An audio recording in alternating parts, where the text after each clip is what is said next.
Chapter 982. More than 10 seconds later. After wiping his nose clean, Xiang Feng crossed his legs and placed one hand on the armrest of the sofa, thinking that he was a cold and domineering CEO. He cleared his throat and said, "Tutu, go home after filming. I'll take your aunt home for dinner." Xiangyi's first reaction was, "Little Shiji is back." That name successfully reminded Xiang Feng of his dark past. Marrying little Shiji, aw. He exclaimed, "It's not little Shiji. It's a very beautiful girl." Huh. Xiangyi was astonished. "Uncle, you actually found a girlfriend?" Xiang Feng was dumbfounded. "Wait a minute, what kind of image do I have in my little niece's heart? I'm also a handsome man who loves life. Isn't it normal to have a girlfriend?" "Congratulations, Uncle," Xiangyi said smilingly. "What does little auntie like to eat? I'll talk to Grandpa and Grandma. Since it's her first time here, we must treat her well." "Well, I'll get a private detective to investigate later." Oh. After ending the video call, Xiangyi suddenly felt that something was amiss. Which boyfriend would hire a private detective to investigate his girlfriend? However, Shui seemed to have thought of something and chuckled before saying a name. After all the twists and turns, it's still Sister Song. Xiangyi lamented. At this moment, a staff member knocked on the door. Shui said, "Come in." The staff member pushed the door open and reminded, "Miss Sher, it's almost time for your scenes." Shui pinched Xiangyi's little face and said, "Wait for me at the hotel, okay?" Xiangyi said, "Okay, boyfriend, all the best." Shui smiled and got up to go to the set. The staff member turned to the side and pressed down on his cap. Shui brushed past him and suddenly stopped in her tracks, feeling that there was something strange about this person. She squinted her long and narrow eyes dangerously. "Ahem, Miss Sher, it's almost time." Shui stared at him without blinking. The staff member broke out in a cold sweat and didn't dare to look at him. 1 second. 2 seconds after a long time, Shui finally left. The staff member heaved a sigh of relief and took off his hat, revealing a fierce and sinister face. He walked into the dressing room and saw Xiangyi cleaning up the tableware. The little girl was gentle and meticulous in everything she did. She even sorted the garbage patiently. "You're the one who stole our Qianbao's female lead role?" The man's voice was low and angry. Xiangyi raised her head, her clear doe eyes calm and indifferent. The man saw that she was not surprised at his appearance. He sneered and said, "It seems that you already knew that you would have this day. If you don't do anything wrong, how can your shoes not be wet?"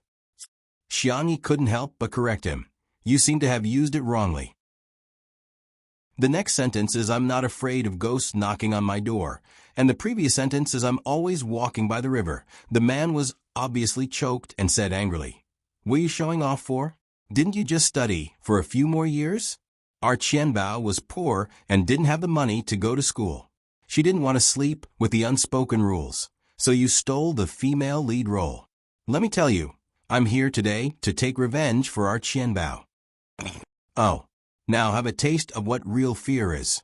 The man smiled sinisterly and went to lock the door. Xiangyi reminded him, "Are you sure you want to lock the door? Do you know fear now?" With a click, the door was locked. Chapter 983. Xiangyi replied, "I think you'd better open the door." The man replied, "Do you think I'll give you a chance to escape? Let me tell you, I'm prepared to go to jail today. For my Qianbao, I don't want anything else." She was his goddess, whom he could only dream of. For her, he gave up his job as a mechanic and switched to being a stunt double. All the money he earned was hard-earned money. All the money he earned was spent on Qianbao. For her, he bought her gifts. He picked her up from the airport later on, during an offline event. The goddess of his dreams actually added him as a friend. In order to earn more money for Qianbao, not only did he become a stunt double, he also became a stunt double for a flying car. There were a few times when his life was hanging by a thread, but it didn't matter. He did his best just to let his Qianbao live a better life. Every time he earned money, he would transfer it to Qianbao. At first, Qianbao didn't want it, but after he begged her, she accepted it. Soon after, she bought him a gift, an obsidian button. Although he didn't need it, it was the first gift Qianbao had given him. Just like that, he and Qianbao became closer and closer. In the middle of the night, Qianbao would video call him and cry about how pitiful she was. His heart ached every time, but he couldn't do anything about it. All he could do was give her more money. This time, he really couldn't take it anymore. Xiangyi was clearly living a good life. Why did she have to snatch Qianbao's role as the female lead? No way. He wanted to destroy her. The man's fierce gaze landed on Xiangyi's face, and he took out a fruit knife from his back. The knife was sharp and it reflected a cold light. Xiangyi slowly wrapped the thermal box with a floral cloth and tied a beautiful bow on it. If you don't leave now, you won't have another chance. B*TCH. Who are you trying to scare? Without this face, let's see how you're going to snatch our Qianbao's things. Before she could finish her sentence, Xiangyi casually hooked the chair, and the chair smashed into the man's body with an astonishing force. F***CK. The man barely steadied himself, took out a fruit knife, and slashed it across Xiangyi's face. The girl's speed was even faster than his. It was beyond the speed of an ordinary human. She grabbed his wrist backhandedly. With a twist, the fruit knife fell to the ground. The man's wrist was dislocated in an instant, and he screamed like a pig being slaughtered. Xiangyi asked in a friendly manner, "Do you want to continue? I can set your bones just right." "Man, if you don't say anything, I'll take it as a yes." The girl's voice was clear and sweet, and her movements were clean and efficient. Crack. The crisp sound of bones being set rang out at the same time as the man's wails. Xiangyi let go of him. The man tried to move his wrist. It was really healed. I was wrong, he apologized and pretended to be timid as he retreated. However, the first thing he did was to pick up the fruit knife on the ground and throw it at Xiangyi. Swish, the girl casually caught the hilt. "It seems that your apology is insincere." After saying that, Xiangyi tossed the fruit knife in her hand like she was throwing a dart. The tip of the knife seemed to have grown eyes. It brushed past the man's ear and nailed itself into the door. Man! He hurriedly unlocked the door and tried to escape, but he realized that the door had been locked from the outside. The man suddenly had the urge to vomit blood. Who is so wicked and heartless? Below the number of words is free. Lucky draw list. 16 nights. Brocade koi. Handsome tangerine pie. No comments to above cuties. Can send a private message to Yunqi and Xiang Nuan on Weibo to receive the prize. Crab. I'll make up for the rest of the updates. For all. Sweetheart, good night. Chapter 984.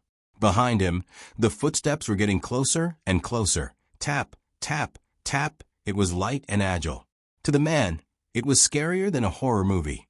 He turned around and saw Xiangyi walking towards him step by step. Her eyes were filled with horror, and her back was pressed against the door. A chill ran down her spine, causing her to break out in a cold sweat. What are you doing?" Even his voice was trembling. Xiangyi's expression didn't change. She pulled out the fruit knife that was nailed into the door. Her voice was gentle and soft, and she was a little annoyed. "Oh no, I broke the door. I have to replace it." The man turned his head stiffly and found that there was a hole in the door that had been nailed through. Even a sturdy wooden door could be pierced through. If it was his head, instead, the man was trembling. Where was the arrogance from before? Open the door, he wailed. He finally understood what true fear was. The girl raised her eyebrows. "That's why I told you not to lock the door." The man wanted to cry, but no tears came out. He finally understood that Xiangyi didn't ask him not to lock the door for her sake, but for his own good. Xiangyi patted his face with the back of a knife and asked calmly, "Tell me, why did you come looking for trouble with me?" The man's cheeks were cold, and his legs were weak. He had never been so scared in his life. He explained the whole sequence of events in detail. "I did all this for Qianbao." Thinking of Qianbao's beautiful face, the man regained his strength. He looked at Xiangyi with eyes full of hatred. "If it wasn't for you, Qianbao wouldn't have." Xiangyi couldn't be bothered to listen to his emotional speech. She went straight to the point. Director Yen hates unspoken rules and connections the most. Even Yen and I had to go through many selections and auditions before he could play a small supporting role, not to mention a female lead role. I heard director Yen mention that the actress you're talking about was eliminated in the preliminary stage. The reason was that her acting skills were too weak. She was given half an hour to prepare, but she didn't even remember 2 lines. There was never any shady dealings, and no one persecuted her.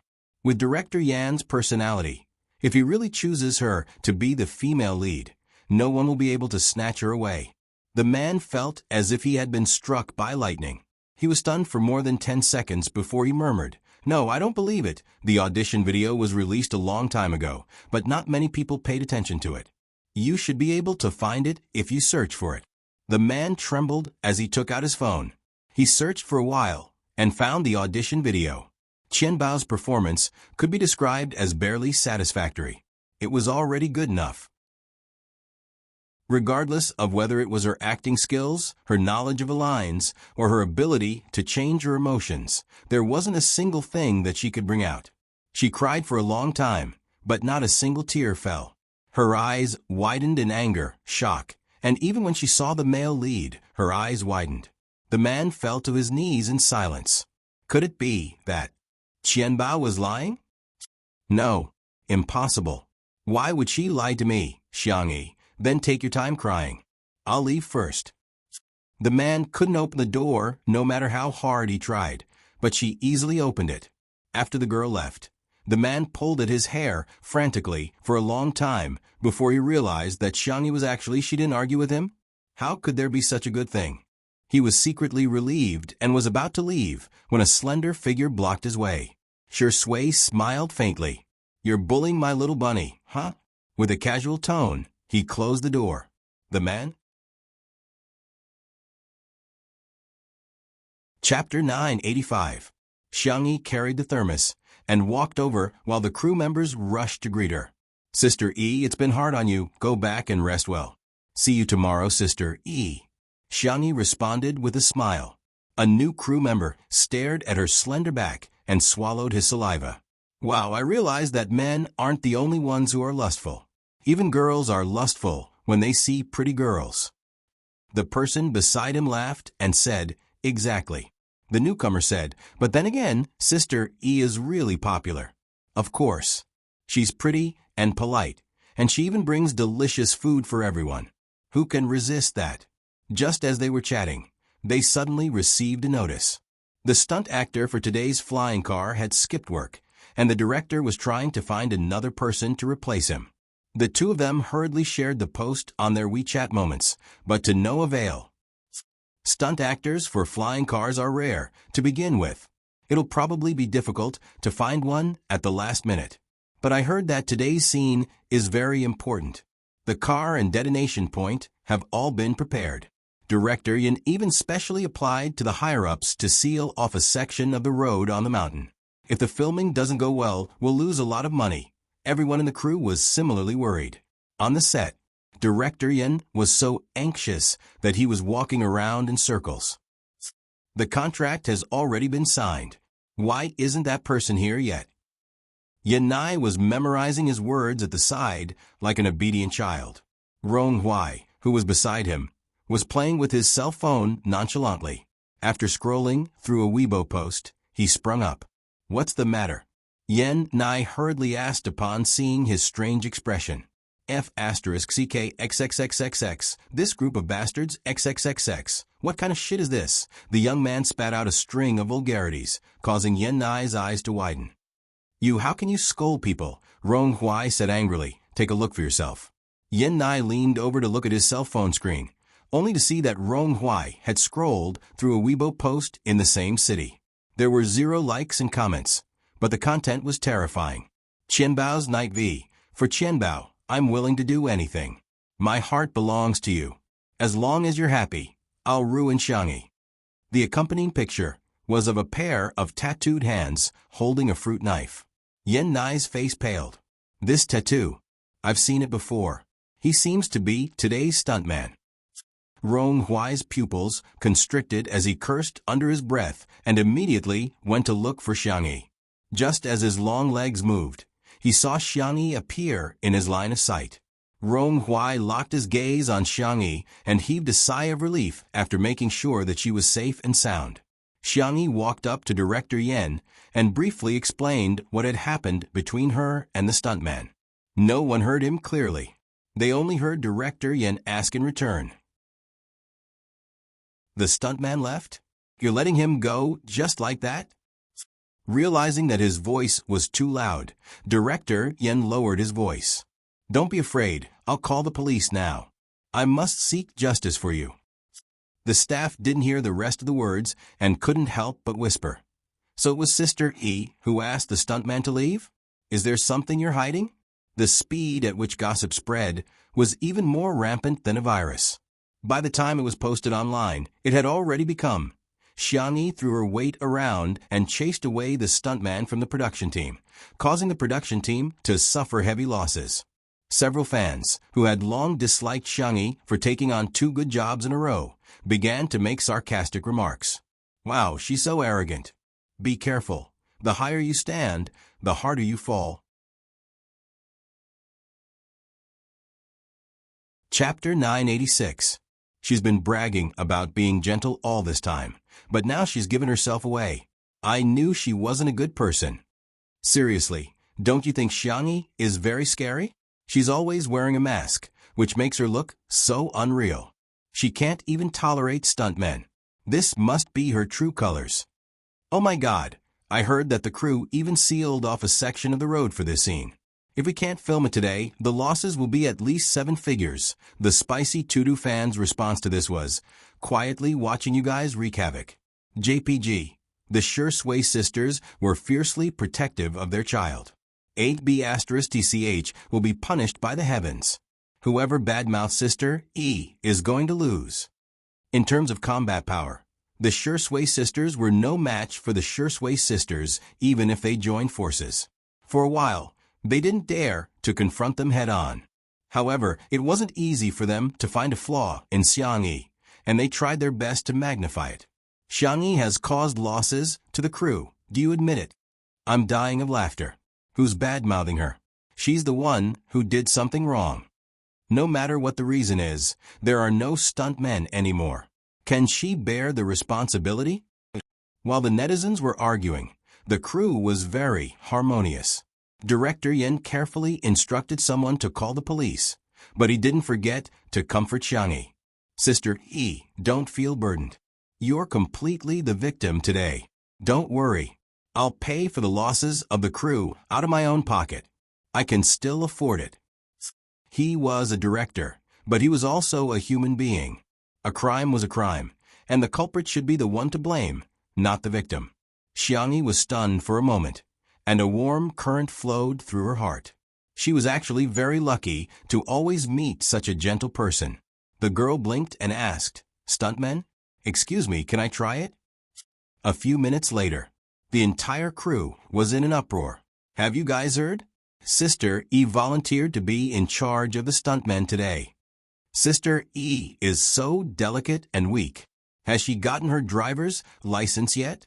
How can she do such a dangerous thing? That's right. How can a girl do such a thing under everyone's watchful eyes?" Xiangyi opened the car door and sat in the driver's seat, not forgetting to fasten her seatbelt. The car window rolled down, and the young girl stuck her head out and said to Director Yan, "I only know a little bit. Please take a look at the effect first. If it doesn't work, we can think of another way together." Director Yan looked like a worried father. "Sister E, it's too dangerous. Be good. Get out of the car first. Even if I have to go racing, I can't let you go." His nagging was silenced by the roar of the engine. The modified car had a lot of horsepower. Once he stepped on the accelerator, he would be able to drive faster than anyone else. There were a lot of bends on this mountain road. Even an experienced driver wouldn't dare to drive too fast. However, not only was Xiangyi speed fast, but when she passed the first bend, the car drew a beautiful arc and easily drifted through the bend. Everyone. What the F***? Was it drifting? Am I right? Sister E actually knew how to drift. Not only that, the girl also showed off some drifting, straight drifting, pressure jumping, air jumping, tail swinging, side sliding, and other racing techniques. Director Yin clutched his heart tightly, and his expression gradually became dazed. This was called only knowing a little bit. Chapter 987.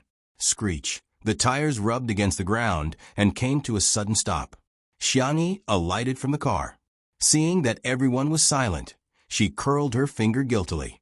Did you guys see that I made a mistake when I did the jump just now? I haven't practiced in a long time, so I'm a little rusty.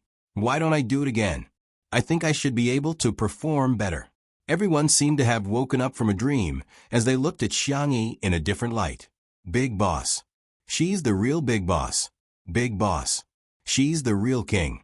Especially the female crew members. Their eyes were filled with stars. Indeed, when a girl is handsome, men have nothing to do with her. Seeing that the girl wanted to do it again, Director Yin hurriedly persuaded her. No, no, no. Good. Very good. Very good. Sister E, I didn't expect you to be so good at hiding your skills. You're comparable to a professional racer. Beat up that stunt actor who skipped work. Everyone was speechless. Did that stunt actor skip work because of himself? At the side, Yen Nai's tone was full of admiration as he whispered to himself. Sister is so impressive, just like an actress in a movie. Idiot. She's an actress, all right. Rong Huai pretended to look at the birds flying in the sky and whistled like a ruffian. He said proudly, her driving skills are SOSO, not too bad. At this moment, Xiangyi and Director Yin were done talking and walked towards the two of them.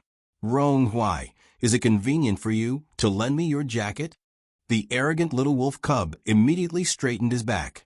The young man's ears turned red as he stammered, You want to wear my jacket? Xiangyi nodded. Yes, Director Yin changed the script at the last minute. I'm in charge of playing the role of the villain, and the character is rebellious. We think that your style of clothing is more suitable for this role. Sister wants to wear my jacket. Rong Huai felt as if he had drunk 2 kilograms of fake alcohol and was rolling on cotton candy. Xiangyi misunderstood his meaning. It's okay if it's inconvenient. I'm sorry to have put you in a difficult position. She had seen people who were obsessed with cleanliness when she had transmigrated. They couldn't even stand a speck of dust. Therefore, she fully understood that everyone would have different feelings towards the same things. She felt that it did not matter whether Rong Huai lent her the money or not, and she did not think that Rong Huai was in the wrong. Xiangyi, I'll discuss it with the stylist. If it doesn't work, I'll go to the mall and buy one. Before she could finish speaking, Rong Huai hurriedly said, No, I'm not making things difficult for you. I'm willing to borrow it.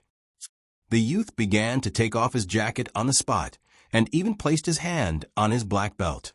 Yen Nai, who was beside him, coughed loudly. Hey, sister's a girl. Be careful. Only then did Rong Huai sober up.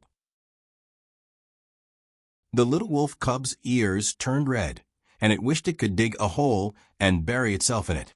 What was he doing? He actually unbuckled his belt in front of his sister. Destroy this world. Xiangyi turned around the moment he took off his jacket. She said, The jacket is fine. Thank you. Rong Huai was so embarrassed that he threw his jacket at her and ran away. Yen Nai couldn't help but laugh out loud. However, Xiangyi suddenly patted his shoulder. The girl said gently, Well, I'm going to start filming soon. I heard that the two of you have a good relationship. Can you please coax Rong Huai for me? Yen Nai, When he met Xiangyi's gentle and clear eyes, he swallowed the thousands of reasons that were at the tip of his tongue. Okay, I'll listen to you, sister.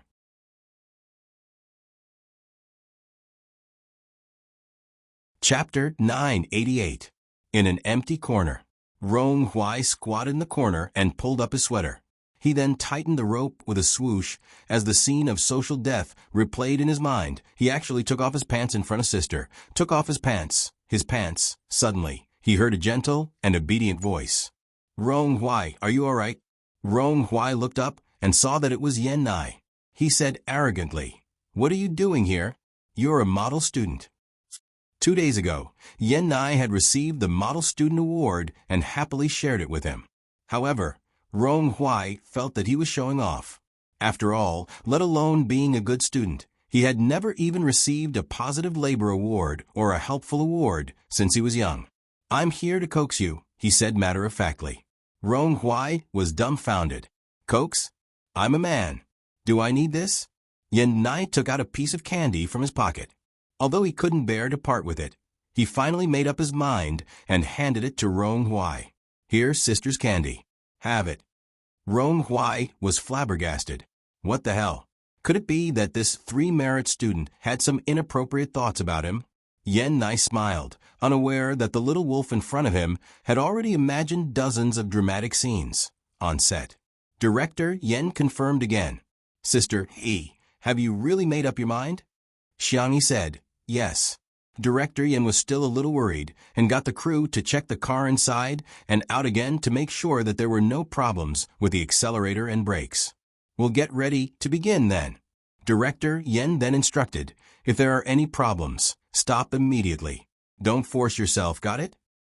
In Yen Zhenhua's heart, the movie was important, but human lives were more important. He couldn't do something that only cared about the movie's effects and didn't care about the safety of the actors. Xiangyi adjusted her mask and wig and started the car.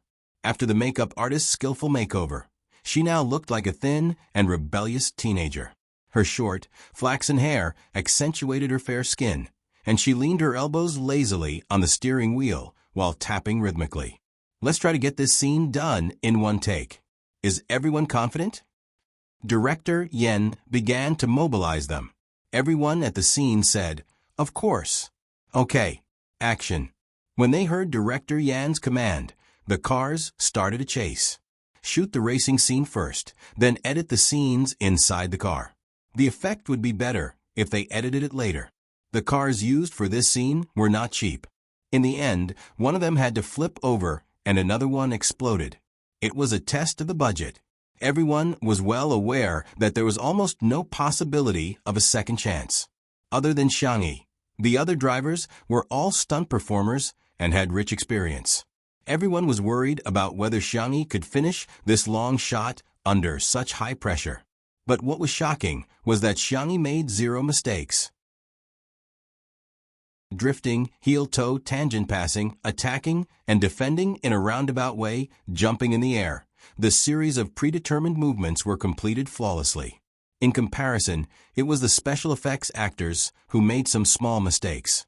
Schwa, the last scene was when Xiangyi's car stopped in front of the main character's car, forcing him to brake. The rebellious and unruly youth raised his head and whistled nonchalantly. His smile was ruffian and lazy. Then he extended his middle finger and made an international friendly gesture. Director Yen shouted cut, and screams of the female staff members instantly erupted from the scene. "Ah!" Director Yen?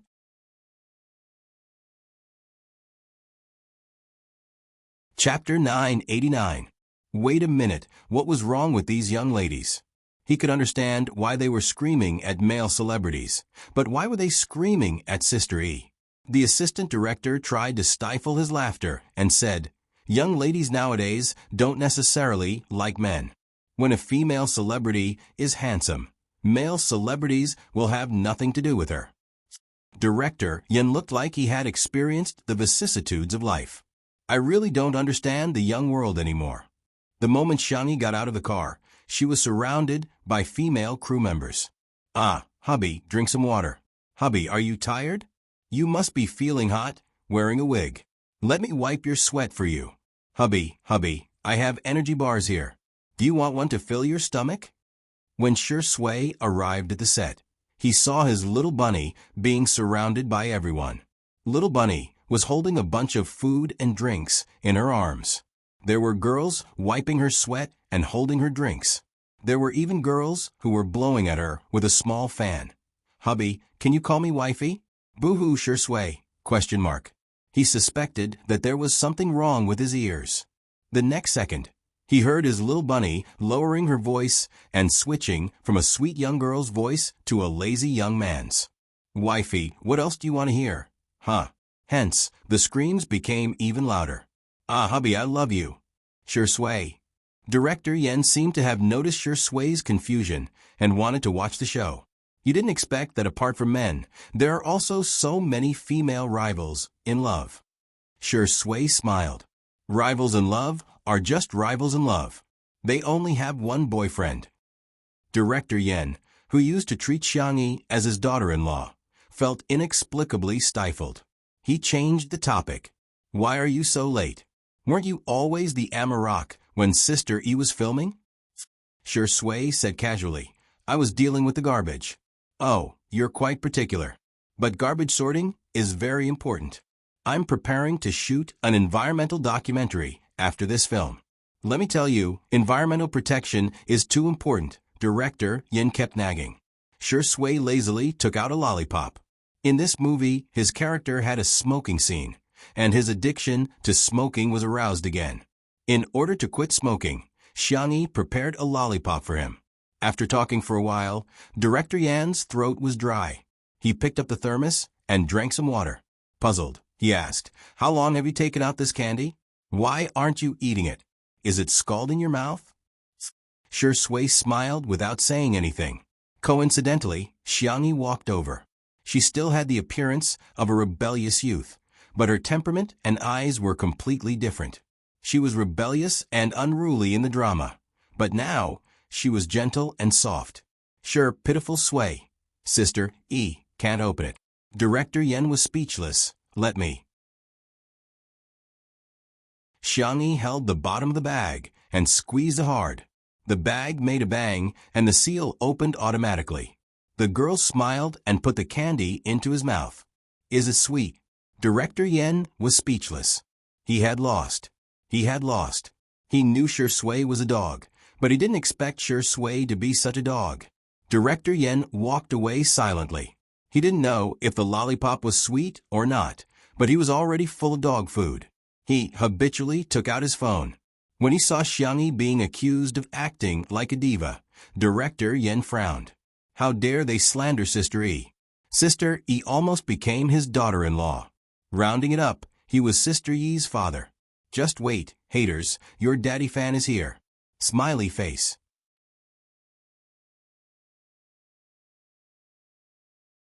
Chapter 990. On the Internet. The netizens who were surfing the Internet felt that today's drama was a little boring. There was no solid evidence at all. They really wanted to see a drama with solid evidence. It would be best if it was something like Thor's hammer. Then the fool came. Someone saw the Weibo account of the stuntman and quickly tagged the gossip account. After being reposted by several entertainment celebrities, the post appeared on the homepage of countless people. All of a sudden, there was a huge uproar. Damn, he ruined Xiangyi? He's even holding a knife? What happened to Sister E? Did the production team call the police? Huh?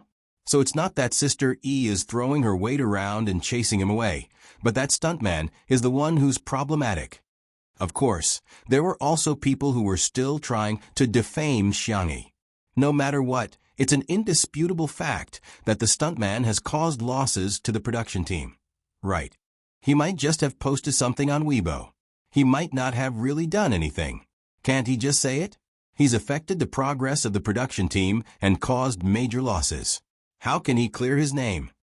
How can he chase someone away just because of a Weibo post? If this isn't throwing her weight around, what is it? It's just like how someone calls Sure Sway her husband on Weibo. Does Xiangyi have the right to think that the other party is a homewrecker? The Weibo posts made the Sure Sway sisters fly into a rage. Even Spicy Tutu, who had always been passive, couldn't take it anymore.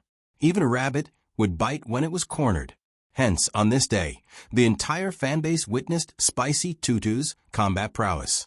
She presented facts, reasoned with them, gave examples, wrote jokes, sang raps, created emoticons, and compared them in Chinese, English, French, and other languages. It could be said that there was a storm of blood on the Internet, and the fans were dumbfounded. It was as if Tutu had gone to war and left no survivors. Even Shursway's sisters were stunned. Are they still the same bunch of rabbits who can't even be bothered to vote? How can they be so fierce? I suddenly feel that Shursway isn't the only one who can't do it. Neither can Shursway's sisters. Spicy Tutu's anger shut those haters up. What really changed the public opinion was Director Yan's Weibo post. As a famous director in the country, he also liked to use Weibo.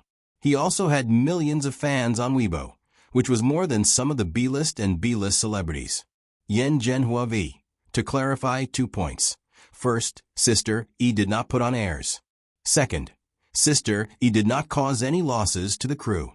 Also today, I found out that Sister E knows a little flying car stunt. I want to share it with everyone. I hope you like it. Yen Zhenhua had uploaded a video of Xiangyi's first test drive.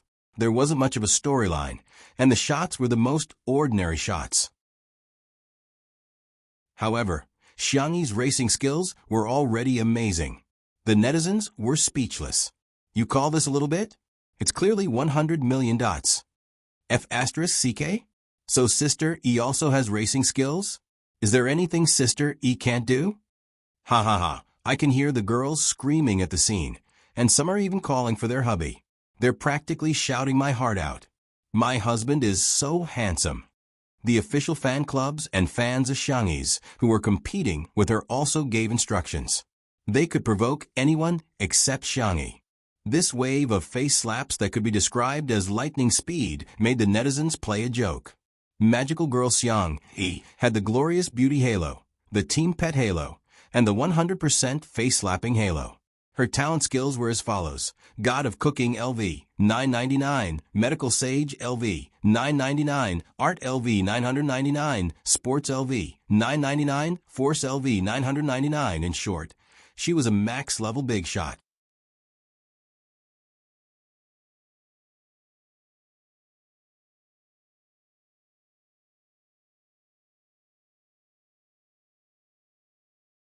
There was also Brainstorming 4, Brainstorming 5, by the time Xiangyi and Shursway heard about Anan. The netizens were already imagining that the two of them had been possessed by aliens, and that they were about to infect all of humanity with a virus in the next second. Then, aliens would rule the Earth. In the video call, Anan shrugged. That's pretty much it. Si Chuanbai, who was beside him, rubbed the space between his eyebrows. The trending topic has been removed. Do you need the company to make a statement? Anan asked, do you want to make a statement that the two of them aren't aliens? Xiangyi, ? Shursway, ? Si Chuanbai adjusted his glasses.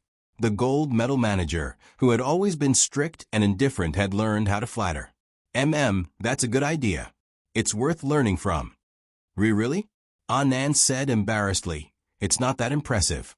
If it can help you, Mr. C, that would be great. Xiangyi. She silently hung up the video call.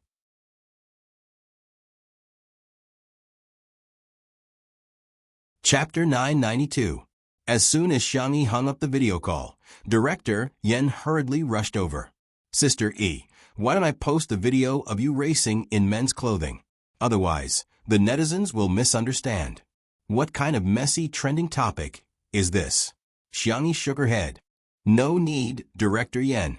If you post another video, it will be considered a spoiler and affect the audience's viewing experience. This, Director Yen was a little moved. The young lady had already been scolded to such an extent, yet she was still thinking about the viewing experience. Why doesn't my disappointing son know how to abduct Xiangyi home? I've thought of a solution, but I need your help. Xiangyi said the second half of the sentence to Shursway. A certain Shursway chuckled. My pleasure, Your Highness. Director Yen was speechless. Forget it, do as you see fit. If you need me to post a video, just let me know. I'll go see how the set is going. He wasn't going to take this public display of affection. A few minutes later, Xiangyi updated her Weibo with a new post. Xiangyi V, I'm doing a live stream on Xingchen TV. Click on the link and join my live stream link. The netizens were shocked. Sister E was going to start a live stream. In an instant, everyone clicked on the live stream and called their friends. The number of viewers in the live stream exceeded 1 million in minutes. The page jumped and Xiangyi's face appeared on the screen. However, the camera was pointed at the girl's chin from a devilish angle. But even at such an angle, the lines of her chin were still impeccable. A magnetic and flirtatious chuckle crashed into everyone's ears, causing them to tremble. Shui was actually there too? Put your phone here.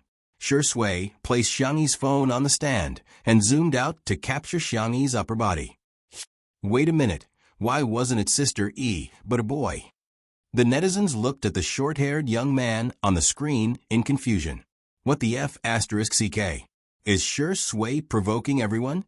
This is too much. Sister E is such a good person, but you actually cheated on her. Oh no, it's the feeling of being moved. This little brother is so good-looking, and his eyebrows and eyes are so similar to Sister Yi's. If I were Shuringi, I wouldn't be able to resist either. The next second, the short-haired boy waved his hand at the crowd and smiled, revealing his dimples. Long time no see. I'm Xiangyi. This familiar soft and gentle voice, the netizens. Some netizens trembled and asked uncertainly, "Are you Sister E?" Xiangyi replied, "It's me." She lifted a corner of her wig to prove her identity. "This wig is for acting. I made a cameo appearance as A Boy in Night is Coming." Xiangyi leaned closer to the screen. Her fair, porcelain-like skin was so delicate that it could be broken by a blow. She smiled and asked, "Do I look good in men's clothing?" The live stream was silent for 2 seconds, and then the bullet screen was flooded with comments. "Aw, hubby, so he didn't cheat at all, and Sister E is just in men's clothing. I'm dead, wifey. Oh no, hubby, don't come so close. I can't breathe." Xiangyi was a little embarrassed by the compliments. "I feel a little weird in men's clothing, I'd better take off the wig." At this moment, the bullet screen reached an astonishing level of unity. "Hubby, no. I won't allow it." Xiangyi blinked and thought of something. She lowered her voice and said lazily, "Okay, wifey," and so the bullet screen became even crazier.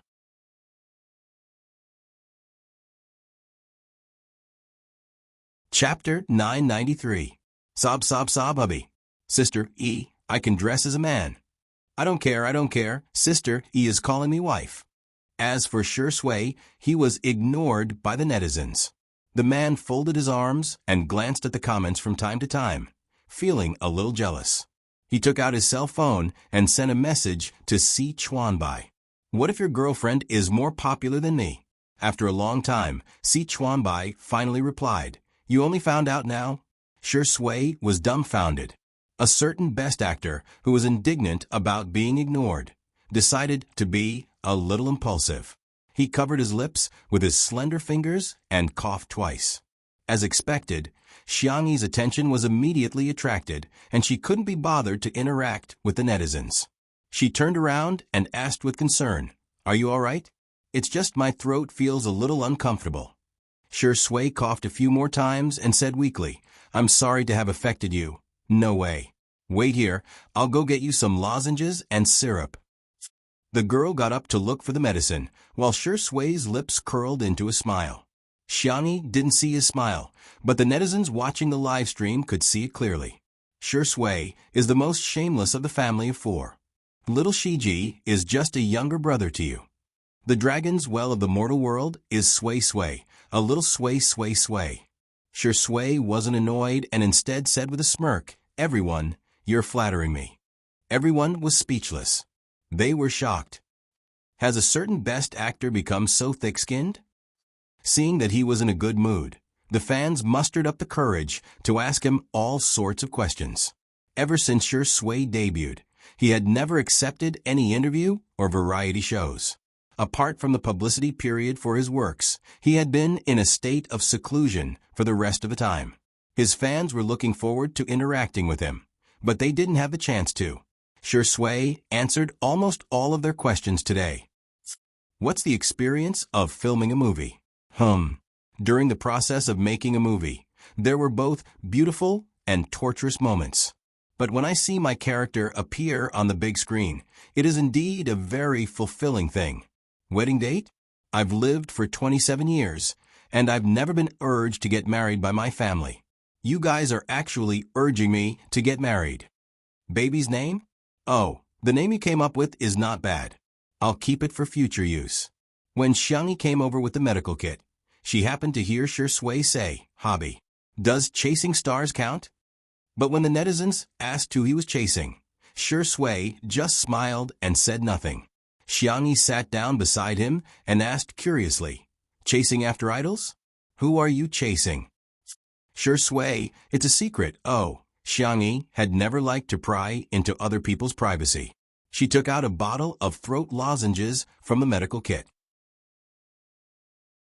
Here, take one of these if your throat is uncomfortable. Remember to drink more water.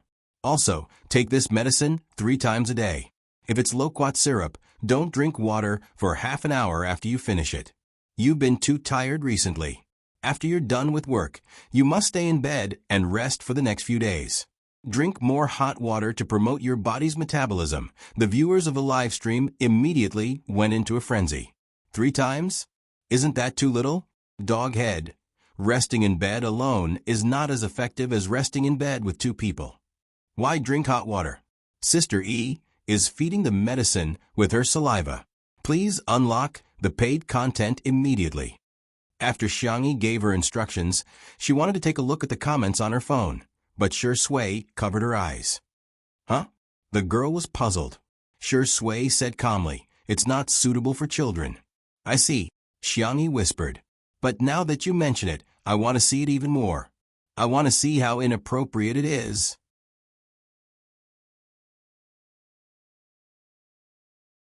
Chapter 994. Shui was speechless for a moment. The tips of Xiangyi's ears turned slightly red. I'll just take a look, just one look. The netizens in the live stream were about to die of laughter. Sister E wants to see it, right? Sure, I'll give you a few lines. Woo-woo, Zai is being naughty, mommy won't allow it. F*CK, I'm laughing my head off. What kind of immortal cutie is Sister E? Do you really want to see it? Shui asked with raised eyebrows. Yeah. The netizens rubbed their palms together and placed their fingers on the keyboard, ready to give Xiangyi a few lines at any time. To their surprise, Shui smiled and leaned closer to the girl's fair earlobe. I'll read it to you then. The netizens were dumbfounded. He lowered his voice and read the comments in a decibel that only the 2 of them could hear. The netizens watched helplessly as Xiangyi's ears turned from slightly red to tomato red, and then the crimson color spread to her slender neck and small face. The netizens were speechless. A dog is a dog after all, I'm convinced. After reading a few lines, Xiangyi's head was burning up and she exclaimed, That's enough. That's all? Shui clicked his tongue and said in a lazy tone, Let's continue next time. Xiangyi pushed his hand away and said with a red face, Hurry up and take your medicine. She did it on purpose, but her throat was really sore. Shui got up to get some water. The misunderstanding had been cleared, and #Shui cheating hashtag was no longer trending. Instead, it was replaced by #Xiangyi in men's clothing hashtag, which had already jumped to the top 5. Xiangyi chatted with the netizens for a while and was ready to wrap things up. That's all for today's live stream. Buzz, Shui's cell phone, which was left on the table, rang. Xiangyi said, It's a call for you.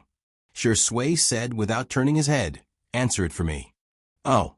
Xiangyi saw that the caller ID showed the words housekeeping service. Without thinking much, she answered the call. Her finger accidentally touched the hands-free button, and before she could turn it off, a man's enthusiastic voice came from the receiver. Sir, the Sister E signage, poster, postcard, and pillow that you ordered. I'll send you upwind delivery this time, right? Xiang. Shui. Okay, thank you for your hard work, Xiangyi replied calmly. I'll deliver it now. If you need in the future, I guarantee I'll give you the best quality products to Sister. By the way, are you using? Ha ha ha, your voice sounds so much like Xiangyi's. As expected of Xiangyi's diehard fan, Bunny's husband. Shui strode over and hung up the phone. Shui said without changing his expression, I can explain. The hand that was actually holding the water trembled slightly, revealing his emotions. Well, Xiangyi pointed at the cell phone on the stand. I haven't turned off the live stream yet. With a loud splash, the water in Shui's hand was spilled all over. The screen of the live stream went black. The netizens went crazy. Could the star that Shuringdi is chasing after be Xiangyi? Hey, buddy, look at what I found. I really found the Weibo account Tutu's hubby.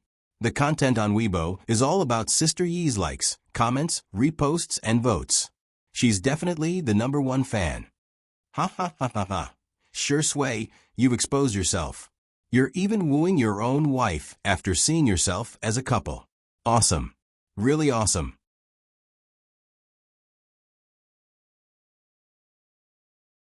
Chapter 995.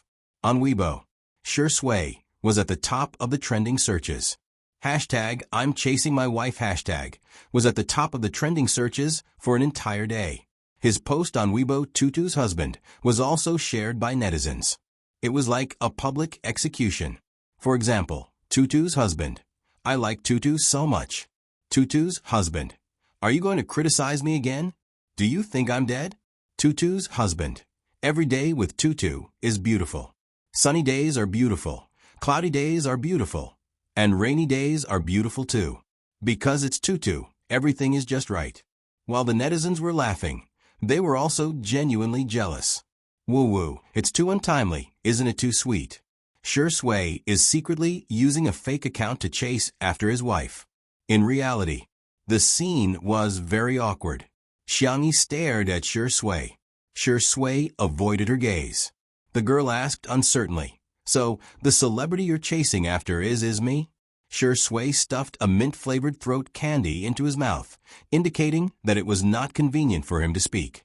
It could be said that he was really deceiving himself. Xiangyi took out her cell phone and pretended to search for Weibo. Then I'll search for it myself. The next second, the man snatched her cell phone away. Xiangyi said calmly, Why? Are you shy? Shui mumbled, No. Really? Shui stopped talking. The man put one hand in his pocket and looked at the sky and the ground, but he did not look at Xiangyi. Xiangyi only found it funny. The girl tiptoed, and the warmth of her breath fell on the man's clean and obvious collarbone. Boyfriend, I didn't know you had such a childish side. Shui's eyes darkened and his Adam's apple bobbed twice. He still looked serious and abstinent. It's time for me to go and film. The man left with large strides. His back was still straight, and his demeanor was still elegant. However, his back view looked like he was fleeing. 2 months later, Director Yan's filming progress was steady, and the pace of filming was very smooth. Moreover, as an experienced director, he put the scenes with strong emotions at the back of the film. After 2 months of training, everyone's acting skills improved by leaps and bounds, especially Yan Nai and Rong Hui. In the end, the roles that the two of them played in the drama turned evil. The female doctor gave them a temporary warmth, but she could not really cure them. The two of them relied on the precincts and advanced step by step. First, they sent the female doctor away. Then, they put a lethal amount of drugs into the ventilation system of the mental hospital. The drug was spread to every room in the hospital. Other than the female doctor, everyone else in the hospital had died from the injuries sustained by the two teenagers. Their last scene was to set the entire mental hospital on fire. However, the female doctor found out. The two of them panicked at first, then looked at each other and became completely evil. Sister, no one in this mental hospital is innocent. The rebellious young man smiled. They all deserve it. The depressed young man's eyes were sinister. Sister, if you run faster, we might consider letting you off. The two of them approached the female doctor step by step. The female doctor did not take a step back. She looked at the two of them quietly as a teardrop rolled down her cheek. Police sirens came from all directions, and the two of them panicked. They were like headless flies, not knowing where to run. Run to the west. The female doctor's voice was very soft. She put a candy in their hands and said with reddened eyes, If possible, run as far as you can. The two of them hesitated for a moment before running away and disappearing into the dark wilderness. Cut. That's it. Congratulations to Rong Huai and Yen Nai.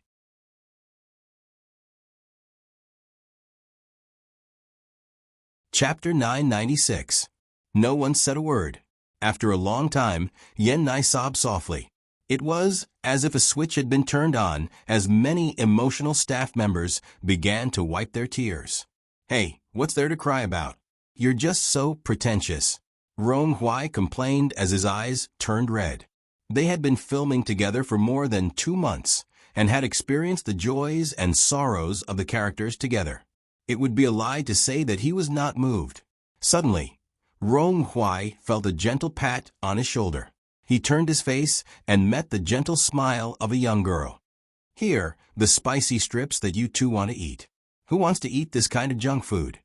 Rong Huai said awkwardly, but his nose felt even more sour. He had only asked Yen Nai what spicy strips tasted like previously.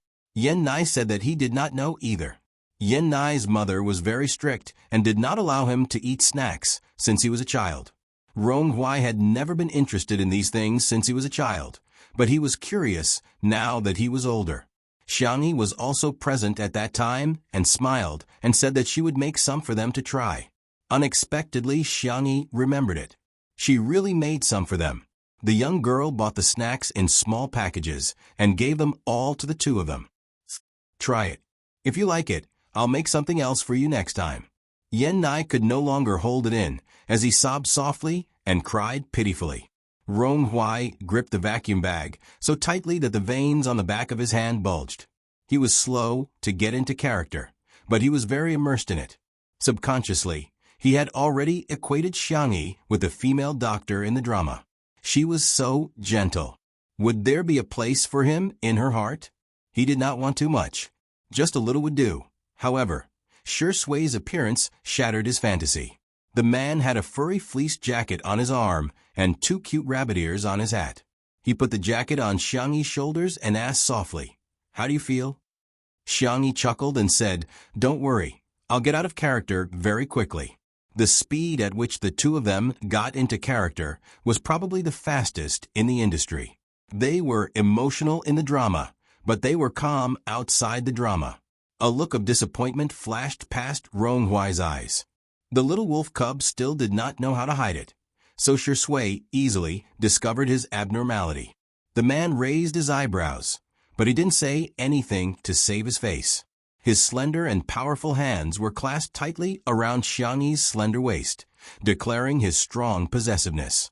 Rong Huai's eyes gradually dimmed seeing this. Director Yen sighed silently. He loved her, she loved him. He loved her to make her love him. The word love could be said to be a calamity. Many people were unable to escape this calamity. Following that, every day, there would be actors completing their scenes. One by one, the big shots handed in their perfect acting skills. Each scene was more and more intense than the previous one. The pace of everyone turning evil was getting more and more sensational. That ray of justice was getting weaker and weaker, but from start to finish, they never gave up. Everyone had a feeling that even if this movie didn't explode at the box office, it would definitely win a lot of awards. Tomorrow is the last scene of the movie. In the wee hours of the morning, before the set wrapped up, Director Yen said earnestly, "Shi Sui and sister, you must have a good rest tonight. Also, are you guys confident?" There was a feeble response from the set. Shi Sui nodded slightly. Xiangyi smiled and said, "After work tomorrow, I'll treat everyone to a meal." Wow! There were cheers at the set, and the originally depressed mood was instantly stirred up. Director Yen was dumbfounded. "You guys must be the atmosphere team that Sister E hired."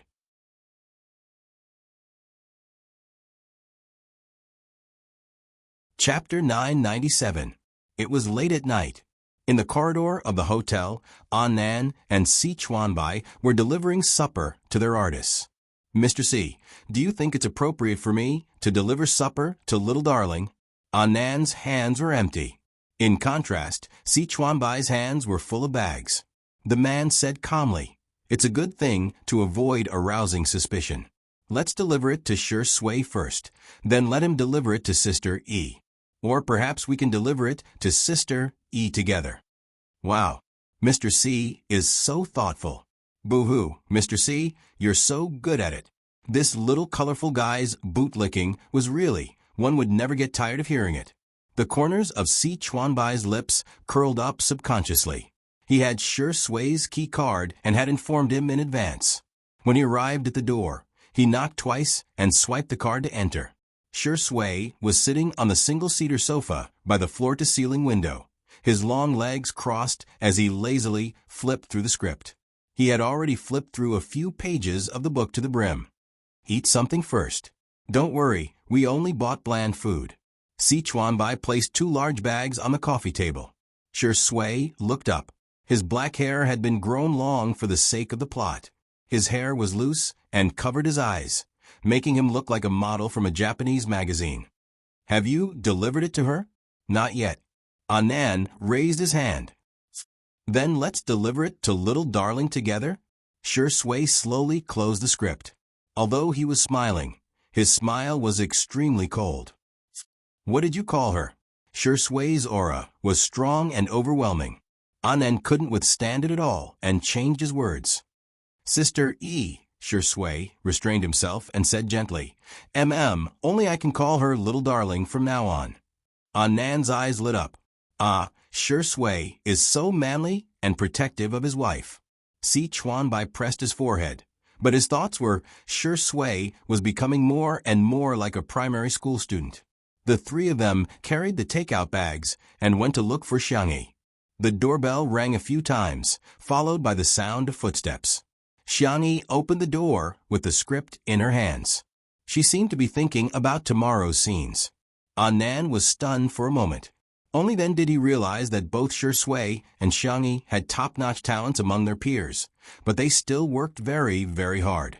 Also, Mr. C had to deal with so many things every day and had to help him from time to time. Anand was ashamed. He clenched his fists and swore to himself that he could no longer rely on Mr. C. He would work hard to become an independent manager. Ali Fernanan. By the time Anand came back to his senses, he realized that Xiangyi and the others had already been chatting about the script for a while, and the topic had even shifted to him. Xiangyi asked, Anand, do you have someone you like? Anand nodded vigorously. Yes. And? Si Chuanbai's gaze fell on him, staring at him without blinking. Then Anand said excitedly, It has to be Diga. Si Chuanbai, ? This name sounded strangely familiar. Could it be that they both knew each other? Xiangyi hesitated for 2 seconds and asked uncertainly, Are you talking about Ultraman Diga? Yes. Diga is so handsome. Tyler, Ace, Leo, none of them can compare to Diga. In the words of the fandom, our brother Diga is the best. The other Ultraman brothers don't take cues and ride on his popularity. Si Chuanbai was speechless. For a moment, he couldn't tell if he was happy or sad.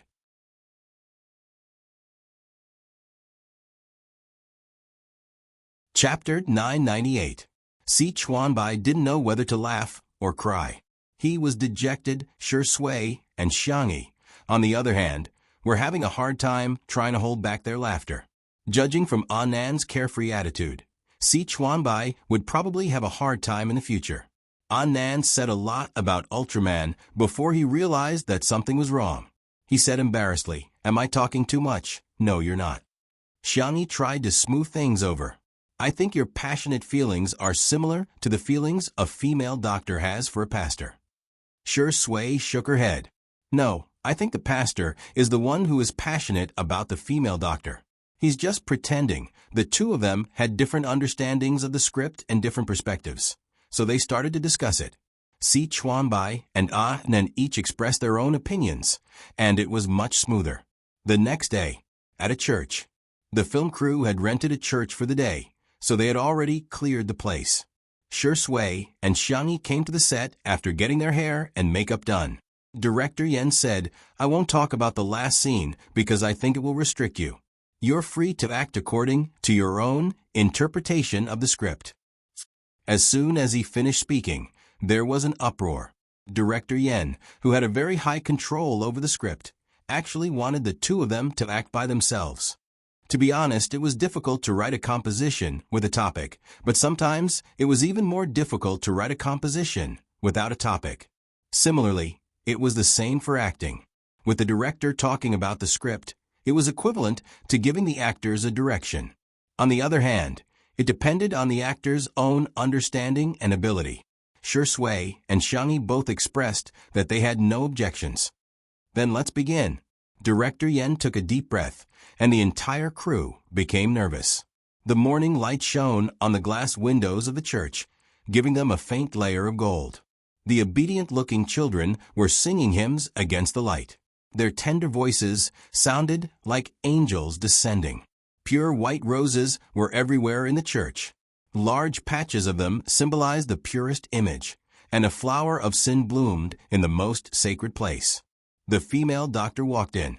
She quietly listened to the children singing. Unknowingly, a young man had appeared beside him. The priest's messy black hair was tied up with a rubber band and tucked to the back, revealing his clean and full forehead. His face was incomparably handsome, and his temperament was gentle and refined. However, he was the biggest villain in the drama. "Have you come to say goodbye to me?" he asked softly. With the sound of nature in the background, the female doctor replied, "I'm here to end it all." The priest was silent for a moment before he said, "Some things can't be stopped once they start. Then are you willing to stop for me?" After saying that, the female doctor laughed at herself. "Sorry, I said something strange again." The priest's eyes darkened, and he unconsciously tightened his grip on the white rose in his hand. The thorns pierced his fingertips, and red blood dripped down, staining the petals. The sound of sirens came from afar. The priest's expression did not change. The female doctor said, "I was the one who called the police." The priest's voice was almost gentle. "Yes, I know." "Then let's stop here." The female doctor stood up, and the priest followed her back. His eyes were filled with infatuation, devotion, and madness. There was also deep affection. The female doctor looked at the camera, gently stroked her hair, and the corners of her lips curled up slightly. A meaningful smile appeared on his face. All the crew members at the scene instantly had goosebumps. Even director Yen had forgotten to shout cut.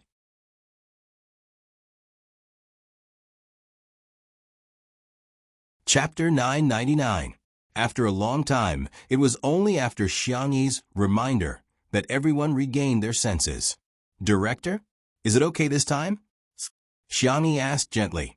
The scene just now was the result of a conversation with Anan and Si Chuanbai last night. The female doctor was a little white flower in the flower of evil. But who could be sure that the little white flower was not a man-eating flower in disguise? That was why she smiled at the camera at the end. Director Yen came to his senses and said in a trembling voice, "Wait a minute, let me see the replay." The cameraman was trembling as he adjusted the equipment. He had not recovered from the shock just now. On the screen, every line of the priest and the female doctor was metaphorical and had a deeper meaning. But the real finishing touch was the female doctor's smile at the end. All of a sudden, the script of the entire movie was overturned. Just when the audience thought that the mystery had been solved, there was a huge reversal. Imagine it was already so shocking on set. If it was in a dark movie theater with a huge screen and post-production, how grand would it be? Director Yen did not say anything after watching the replay. Shui said, "Why don't we do another scene? That way, we can compare which scene is better." Director Yen was silent for a while and started smoking. He smoked a total of 6 cigarettes. The staff on set also anxiously waited for 6 cigarettes with him. In the end, Director Yen decided, "No need, we'll do this." The scene was silent for a few seconds before cheering. Everyone was looking forward to it. It was both the peak of their acting skills and the peak of the plot's reversal. Director Yen looked at everyone laughing and started laughing as well. He wasn't a young and inexperienced director. He couldn't be any clearer about how shocking the artistic effects of that scene were. Just as he was about to sigh, someone asked loudly, "Director, is our crew done filming?" "Yes, it's done. Everyone has worked hard. I'll give you a red packet later." Before Director Yen could finish his words, he heard everyone talking at once. Sister E, what are we eating?" "Hubby, I found a delicious milk tea. Do you want to try it?" "Darling, do you want to cook later?" "Mommy will cook for you. Our child's hands must be protected." Director Yen, ? Where? Was the attractiveness of a red packet not as important as a meal? Someone tugged at his sleeve. It was his silly son. He swallowed his saliva and urged him. "Dad, can you talk to Sister E later and give me an extra bowl of rice through the back door?" Director Yen. "Son, this is the first time you've ever begged your father for an extra bowl of food cooked by Sister E? Can you be a little more mature?" At the center of the crowd was a smiling girl. Her tone was gentle and harmless. "Our pets, Little Black, Little White, and Little Flower, are all anemic, so we killed them all. We'll bring them over later for everyone's wrap party." In an instant, the sound of people swallowing their saliva rang out one after another. Even Director Yen sternly said, "Yenai, go and grab food for Dad later. If you can't get it, you'll recognize me as your father. If you can't get it, you can go hug Sister Yi's thigh and cry. Or you can take the bowl and beg for it. Do you understand?" "Yenai, huh?" Rong Huai, who was at the side, burst into laughter. He immediately understood Director Yan's arrangement. "Son, go and bring your brother Rong Rong along." Rong Huai.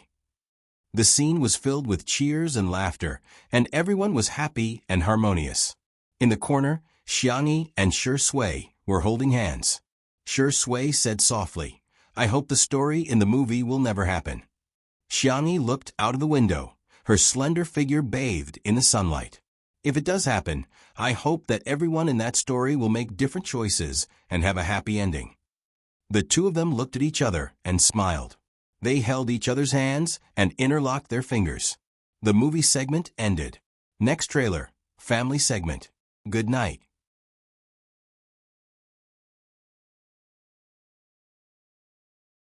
Chapter 1000.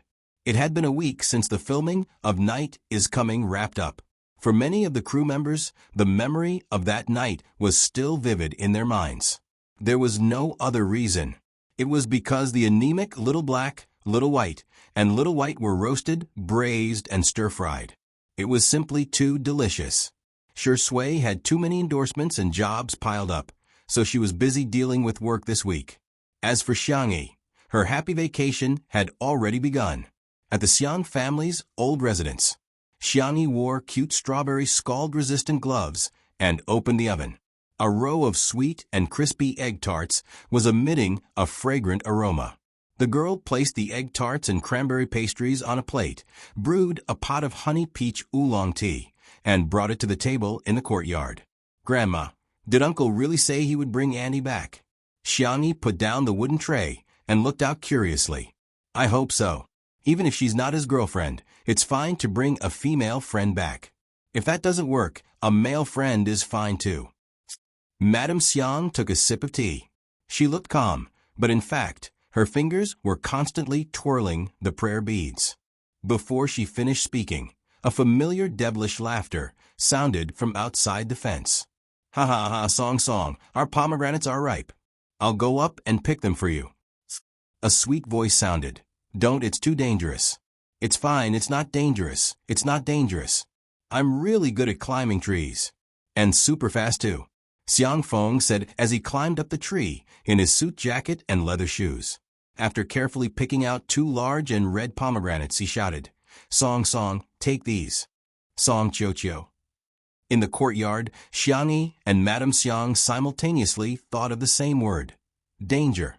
Xiang Feng deliberately aimed at Song Chio and threw the grenades. Bang! One of the pomegranates hit Song Chio's head, while the other hit Song Chio's chest. The impact was so great that Song Chio sat on the ground in a sorry state. Xiangyi and Madame Xiang held their foreheads in unison. Xiang Feng, who was on the tree, hurriedly called out Song. Xiangyi put her hands together, praying that her little uncle could speak human language. Then she heard her little uncle speak the words of a universal steel man. "You're not dead." Song Chio-chio. She slowly raised her head and met Xiang Feng's overjoyed face. Song, you're still alive." Song Chio-chio told herself to endure it. She must endure it. She smiled. "Yes, you can come down." Xiang Feng. No rush, no rush. I'll pick a few more for you. You're already here." She song. Song Chio-chio felt like uprooting the pomegranate tree. Seeing this, Xiang Yi hurriedly went out to greet him. "Sister Song, it's been a long time." Song Chio-chio had a baby face. Wearing a sweet pink cardigan and a white dress, she looked much younger than her actual age. Tutu. Song Chio-chio was surprised and happy. She gave Xiang Yi a big hug, her eyes sparkling. "Can I pinch your face? Can I?" Xiang Yi said helplessly, "Sister Song, I'm already 21 years old." The next second, her cheeks were pinched, and both of them were pinched at the same time. Xiang Yi. "Oh, degree asterisk." At this moment, Xiang Feng's voice came from above. "Little Xiang Yi, move to the side. Don't disturb our Song from picking pomegranates." Xiang Yi looked up and saw that Xiang Feng had picked a bunch of pomegranates and was holding them in his suit jacket, smiling honestly. Xiang Yi asked cautiously, "Sister Song, did you really come back with my little uncle willingly?"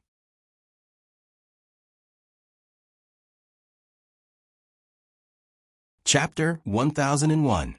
Song Chio-chio revealed a smile that was uglier than crying. Yes, right. If there was a word to describe her current mood, it would be regret. Too much regret. She was 28 years old this year. Her family was urging her to get married, so she had no choice but to think of a fake marriage. Of course, before they got married, they had to sign a contract. They would only be husband and wife in name. Xiang Feng and she were childhood friends. When they were young, they even bathed together naked and played with ducks. Song Chio-chio felt that Xiang Feng was the most suitable candidate for the fake marriage. When she proposed a fake marriage to Xiang Feng, she originally thought that Xiang Feng would hesitate. She didn't expect him to agree after only 1 second. 1 second.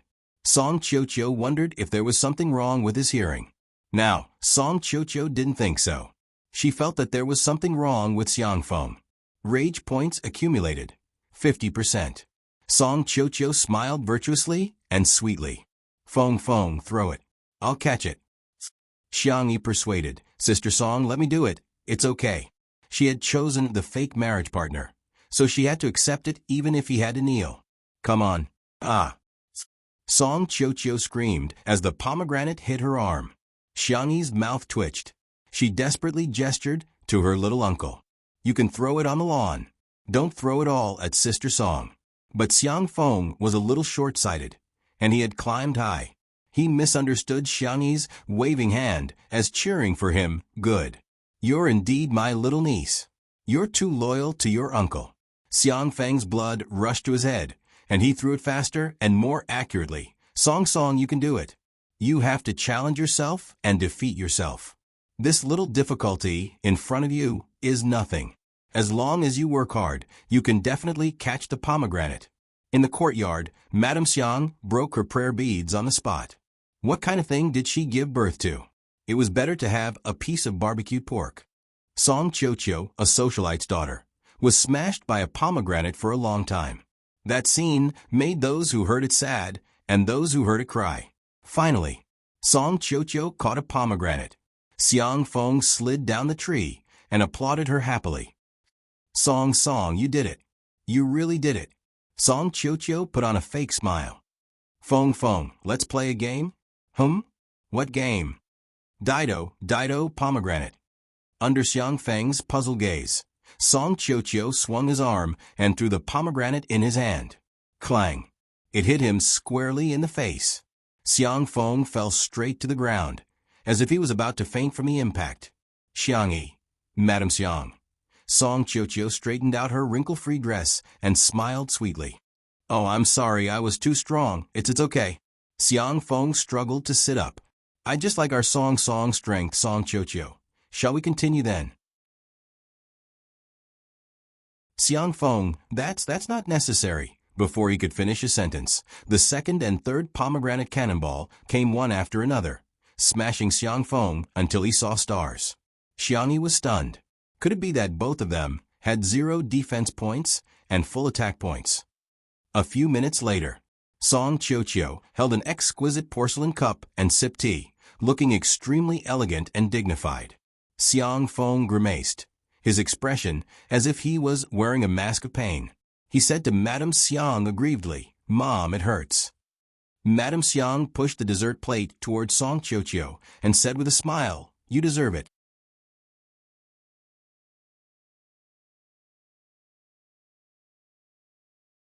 Chapter 1002. Xiang Feng. Why? Wasn't he his mother's favorite child? Xiangyi hurriedly said, "Sister Song, I remember that you like sweet things.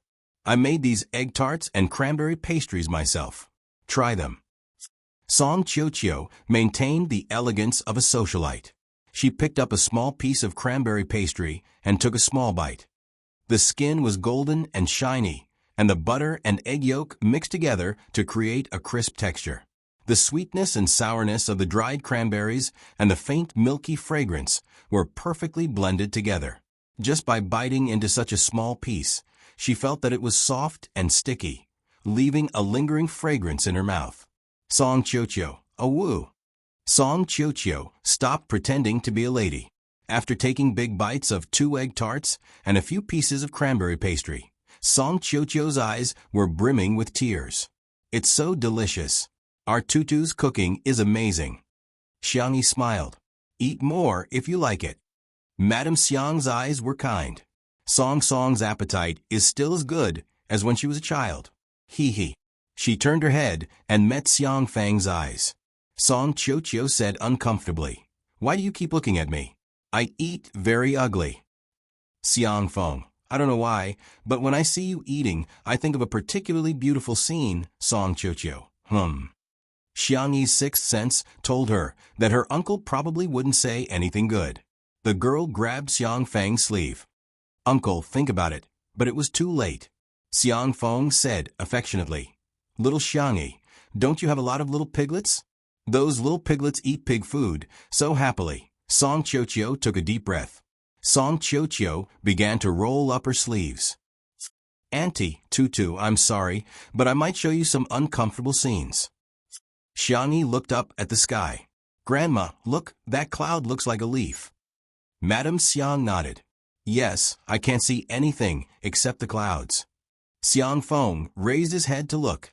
The sky was unbelievably blue, and it wouldn't be an exaggeration to say that there were no clouds for thousands of miles. "Where are the clouds?" Just as he was mumbling, Song Qiuqiu pounced on him. She swiftly grabbed his ear and twisted it half a circle. Xiang Feng, "Ah, it hurts, it hurts." Song was in pain. "Let go." "Like a little piglet, right? I think you're a pig." "Is throwing pomegranates fun?" "Huh. I'm giving you face, and you're taking advantage of it." Her voice was as sweet as ever. Song Qiuqiu didn't hesitate when she started. At first glance, it was obvious that she was a fake socialite's daughter and a real irritable girl. The entire courtyard was filled with Xiang Feng's wailing and howling, as well as Song Qiuqiu's profanities. After an unknown amount of time, Song Qiuqiu let go of his hand and said in a delicate and soft voice, "Auntie, Tutu, I need to use the bathroom." Xiangyi, "Sister Song, I'll take you there." "No need, no need. I know where it is." Xiang Feng watched her enter the villa, then straightened his back and bragged, "Haha, with that little strength of hers, it's like a mosquito bite. It doesn't hurt at all." Xiangyi, "Uncle, but you were screaming just now." Xiang Feng choked and flew into a rage out of humiliation. "I was acting. Can't you see that?" Madame Xiang took a sip of tea. "I can see that you're afraid of Song. How can this be called being afraid? This is my respect for women as a man." Xiang Feng's words were powerful and resolute. Xiangyi exposed him. "Hey, Sister Song, why are you back?" Xiang Feng quickly hid under the table and covered his ears with his hands. His movements were so practiced, it made one's heart ache.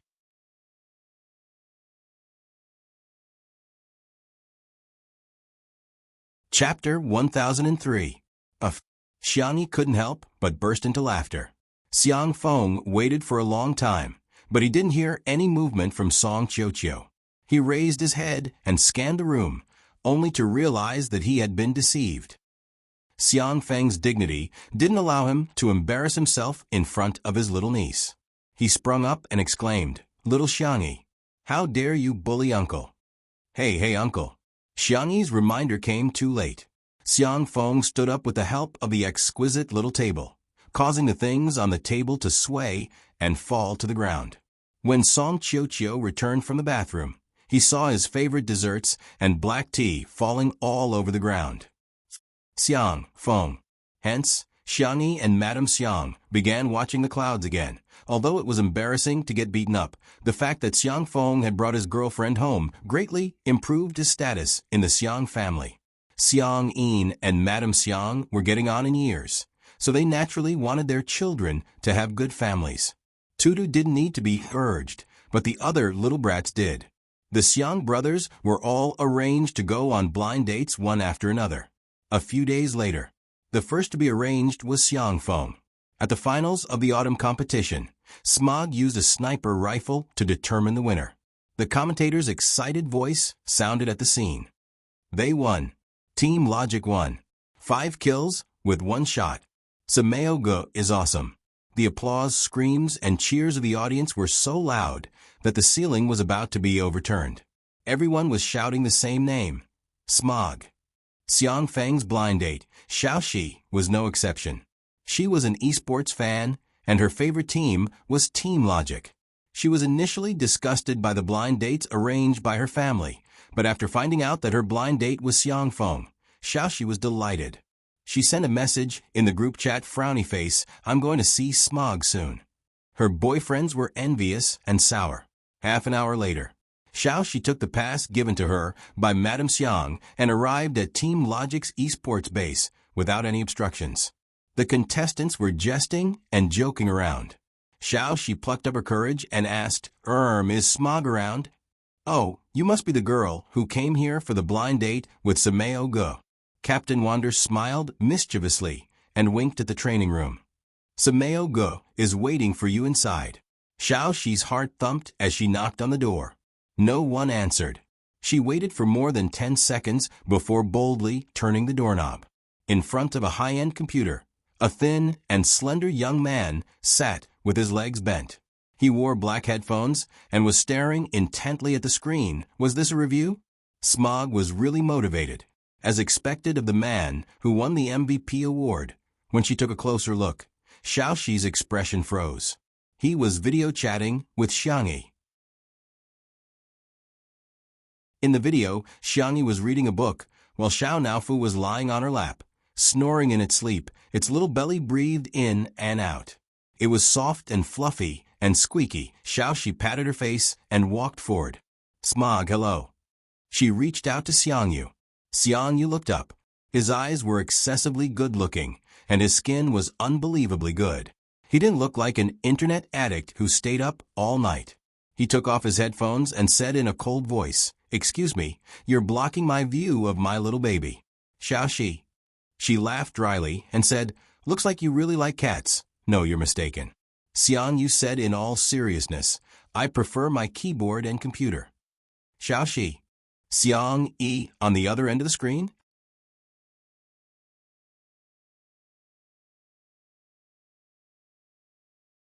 Chapter 1004. Could it be that the trait of being a straight man runs in the family? Xiangyi was worried. In the training room, Xiaoxi laughed dryly and said, "Actually, I quite like keyboards too. I bought a lot of mechanical keyboards and all kinds of limited keycaps." Xiangyi nodded. "Oh, then, that was it." She was speechless. Although she had no experience in blind dates, she had seen pigs run. Finding topics to talk about was a matter between the two of them. She couldn't be the only girl, could she? She braced herself and said, "Don't you have anything to say to me?" "I do." Xiangyu paused. "I think it's better not to talk about it." Xiaoxi said, "It's okay. Actually, it's my first time on a blind date, and I don't have much experience." "I heard it's your first time too. So let's talk freely," Xiang Yu hesitated. Are you sure? Yeah, go ahead. Xiang Yu said coldly, with a poker face. You have chili powder on your teeth. She was speechless. A few seconds later, she screamed and rushed out of the training room.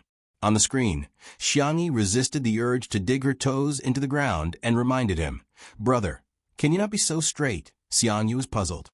Am I? Xiang, hey. That's right, just treat her the same way you treat Xiao, Naofu. In that case, Xiang Yu might have a glimmer of hope of being single. However, Xiang Yu refused without hesitation. How can I do that? I can't betray our Xiao Naofu. It's my only baby. How can I betray my baby for a woman? After a few seconds of silence, Xiang Yi hung up the video call. Do whatever you want. Smiley face.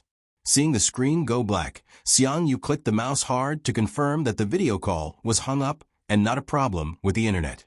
He was depressed. Did he do anything wrong? Why didn't she show him Xiao Naofu? Creak. The door of the training room opened, and 5 heads poked in.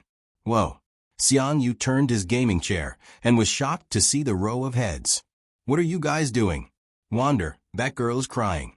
Are you sure you don't want to coax her?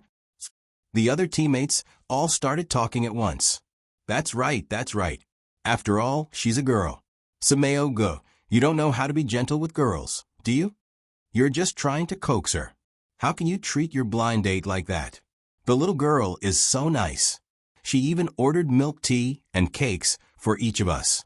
Do you have the heart to do that? The tip of Xiang Yu's tongue pressed against the roof of his mouth unhappily. All right, stop talking. I'll go take a look.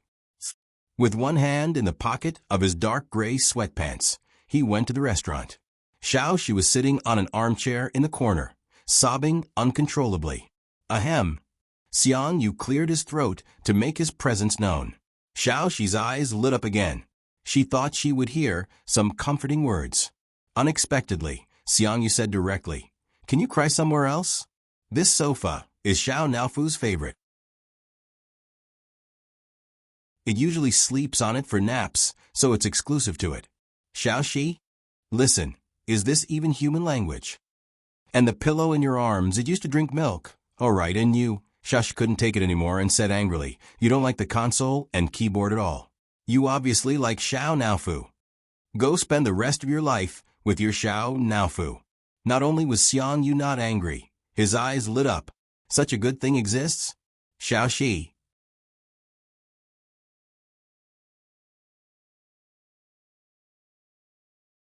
Chapter 1005. Wander sent me a message saying that she was so angry that she left in tears. Xiang Yi reported the results of Hua Xiang's blind date to her grandmother. Madame Xiang put on a new Buddhist bead bracelet and said calmly, Next. Hua Xiang can't be that straight, right? At the studio. Xiang Qi was making a sample dress. Unlike the ready-made clothes, which were cut from a piece of fabric, he was now using pieces of paper to piece the dress together like a jigsaw puzzle. The assistants had tears in their eyes as they admired the ingenious and flawless design. It was so beautiful. Hades's inspiration was like a fountain that would never dry up. The highlight of an ordinary designer's career was usually just a few years or a series of designs. However, every single one of Hades's designs was always a highlight. They were full of surprises and surprises. The most amazing thing was that he didn't care about the outside world at all. While making the sample dress, he could divert his attention to call his sister. Blind date? Okay, I've already experienced it. Let's see if I can get any inspiration. When he hung up the phone, the last piece of paper was perfectly attached to the mannequin's body. The assistants looked at Xiang Qi's artwork with fanatical eyes. However, he shook his head. The design is too ugly. Pass. The assistants. Everyone's heart was bleeding. How was such a perfect dress ugly? However, they knew that Hades could definitely come up with a better design. There was no reason for it. They just had confidence in him. Xiang Qi was casually modifying the design drawings. Before long, he heard a notification from his Bluetooth earpiece. He took out his cell phone and saw that his sister had sent him a business card and a long paragraph of detailed information. Hua Xiang, This sister is called Elena. She's a supermodel. She likes French food and hates frivolous perfume. Xiangqi felt a headache coming on. He clicked to add her as a friend, chatted with her, and asked her out for a meal. Everything went smoothly. This made Xiangqi's ego swell. It turned out that finding a girlfriend was so easy. Seeing that his status in the family had risen, his sister cared a lot about him. She would cook 2 of his favorite dishes for every meal. 2. Xiangqi secretly swore in his heart. He, the Xiang clan's Qi, must become the second man in the Xiang clan to leave his single life. At night, at a certain French restaurant, the decor was elegant and exquisite. The pianist was playing soothing and melodious music. There was an exquisite white porcelain vase on each table. According to Elena's preference, the vase was decorated with white double-petaled fragrant snow orchids and green eucalyptus leaves. Xiangqi had also chosen a steady, woody perfume for his perfume. He had chosen a simple, clean, and pure-colored suit for his suit. His hair was casually tied back, giving him a designer's artistic aura. As expected, Elena was very satisfied with his first impression. The 2 of them talked about art, literature, fashion, movies, music. Because of their jobs, the 2 of them had a lot of common topics and shared similar values. Facing the devilishly handsome man in front of her, his peach blossom eyes were captivating when he smiled, and even the way his Adam's apple bobbed up and down when he drank water was exceptionally tempting. Elena was not a reserved girl. Once she liked someone, she would take the initiative. She winked at Xiangqi. "Let's go for a drink." "Sure." Half an hour later, Elena sat in a milk tea shop, holding a large cup of milk tea with pearls, taro balls, and bobo. She gritted her teeth. This is called drinking 1 cup?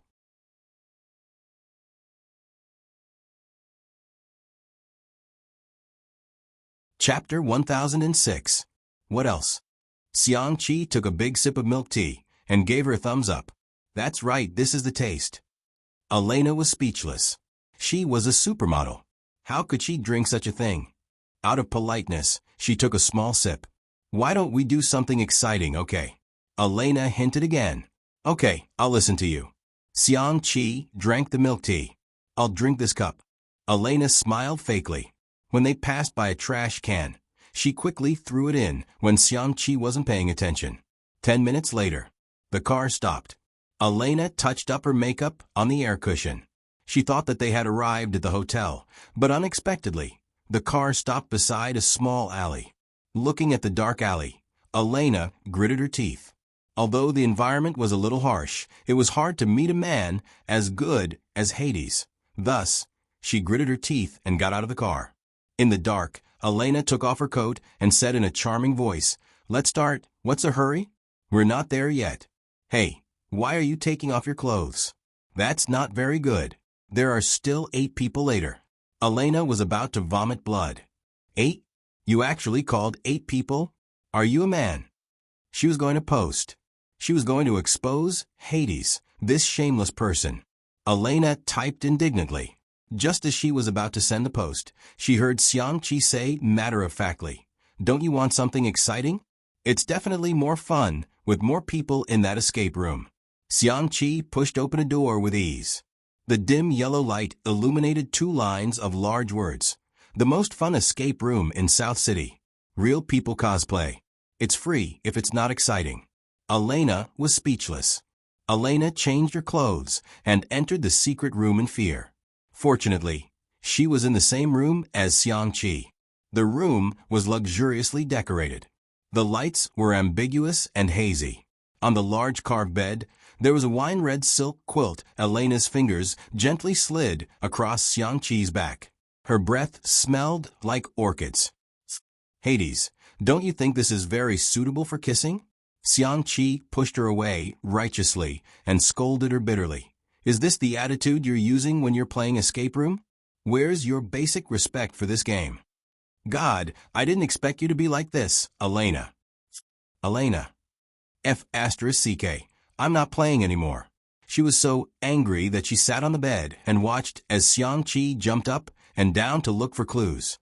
He even climbed up the ceiling vent to study it. But he didn't even look at her. Suddenly, Xiang-Chi stopped. Elena thought that he was finally going to talk to her, so she secretly pulled down the straps of her dress. However, Xiang-Chi actually sat on the ground, picked up a small sketchbook that he always carried with him, and started to draw designs. He was even shouting, "This gender-neutral detective outfit will definitely suit little sister. No, how can one be enough? I want 10 sets." Elena smiled. Elena deleted Xiang-Chi from her friend list. The next day, in the courtyard, Grandma, third brother, is also. Xiang-Yi sighed. She didn't need to say anything. Madame Xiang changed the string of prayer beads in her hand again, but her expression was very calm. "It's okay, next. Lily has been a good child since she was young. She never made us worry." Xiang-Yi said, "Second brother should be different from them, right? After all, second brother was a genius." At the Research Institute. Blind date? Xiang-Li adjusted his glasses and smiled gently. "Sure, Tutu."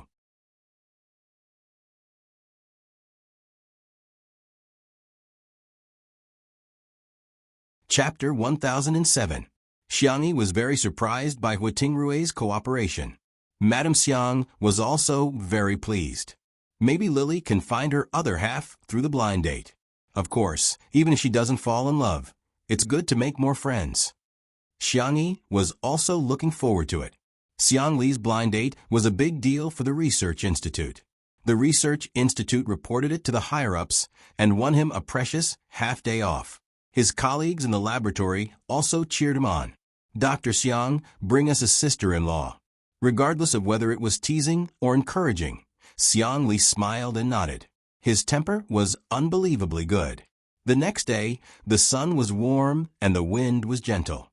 Xiang-Li changed into a simple white cotton linen shirt and khaki trousers. It was a very comfortable outfit. According to the appointed time, he arrived at the cafe half an hour early. The bodyguards sent by the state to protect him were either out in the open or in the dark, guarding the cafe. Xiang-Li ordered a caramel macchiato for himself. He had always liked all sweets. Being fond of sweets was probably part of the Xiang family's genes. He drank 2 cups of coffee before his blind date arrived. Xiang-Li lowered his head and glanced at his watch without batting an eyelid. He was 15 minutes late. She didn't apologize and introduced herself in a businesslike manner. "Hello, I'm Chao Xing. I'm 26 years old.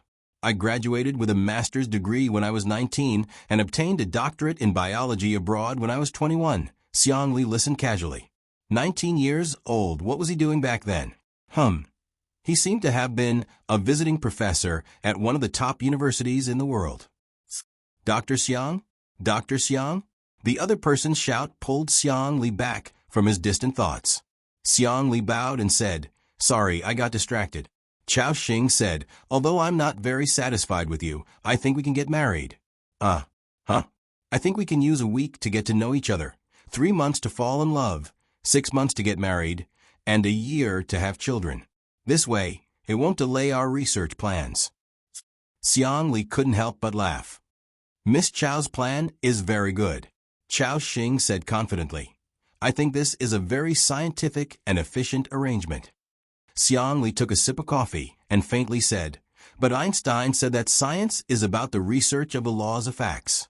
Before we have a test sample, I don't think Miss Chao's proposal is the best solution." "So, Dr. Xiang is not satisfied with me?" Chao Xing raised her eyebrows. "It's okay. I've seen many men like you. I fully understand and respect your thoughts," Xiang-Li smiled. "Einstein also said that there are 2 things that are endless, the vast universe and the ignorance of mankind. But I can only be sure of the latter." Chao Xing's expression changed slightly. "I'm very confident in my IQ." "Miss Chao's confidence is indeed admirable. I only feel your sarcasm." "I also don't feel any respect for Miss Chao." The 2 of them went back and forth, tit for tat. Chao Xing's eyes became brighter and brighter. Xiang-Li became more and more disinterested. Was this a blind date? Boring. Why should humans waste the rest of their lives on other humans? Dating? He might as well dissect a few cages of rabbits. As expected, the blind date ended in failure. Xiang Li leisurely sent a WeChat message to his sister. Tutu, I seem to be really unpopular cac, aggrieved. JPG tearful. JPG pitiful. JP.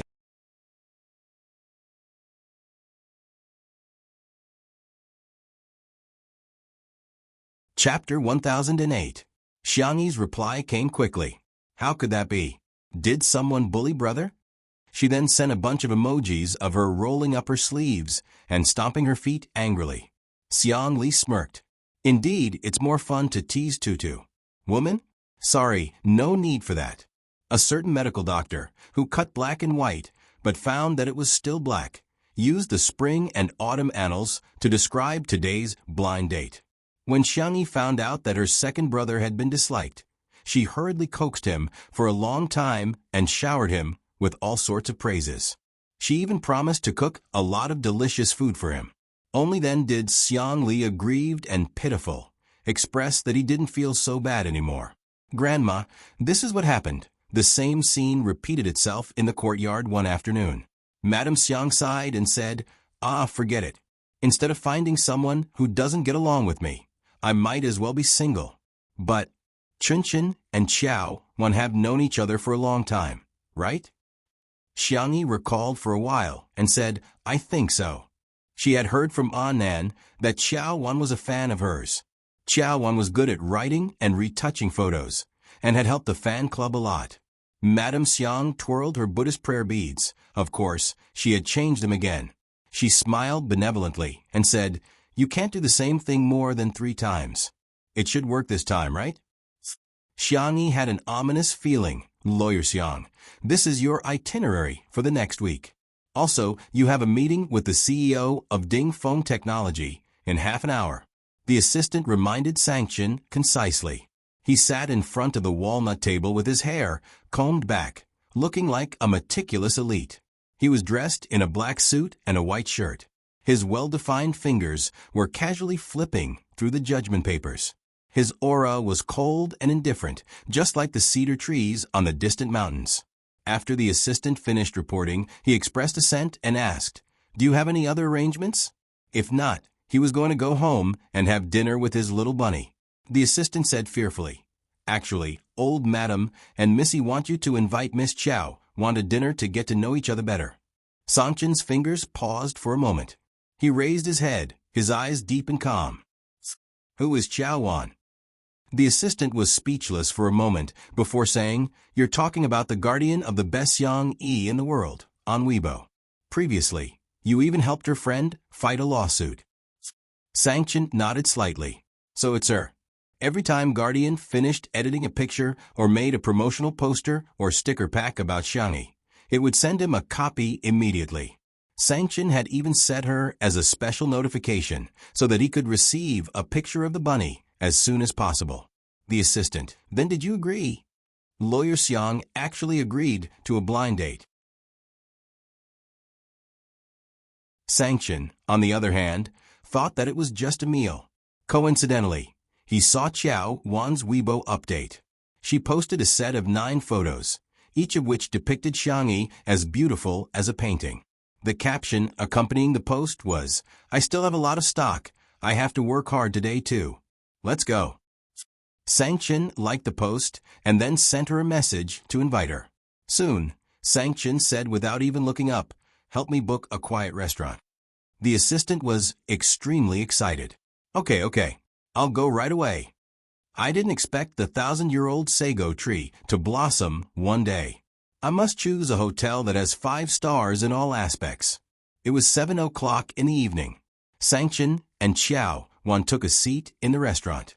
Qiao Wan recalled what her roommate teased her before she left. Lawyer Xiang, are you interested in you?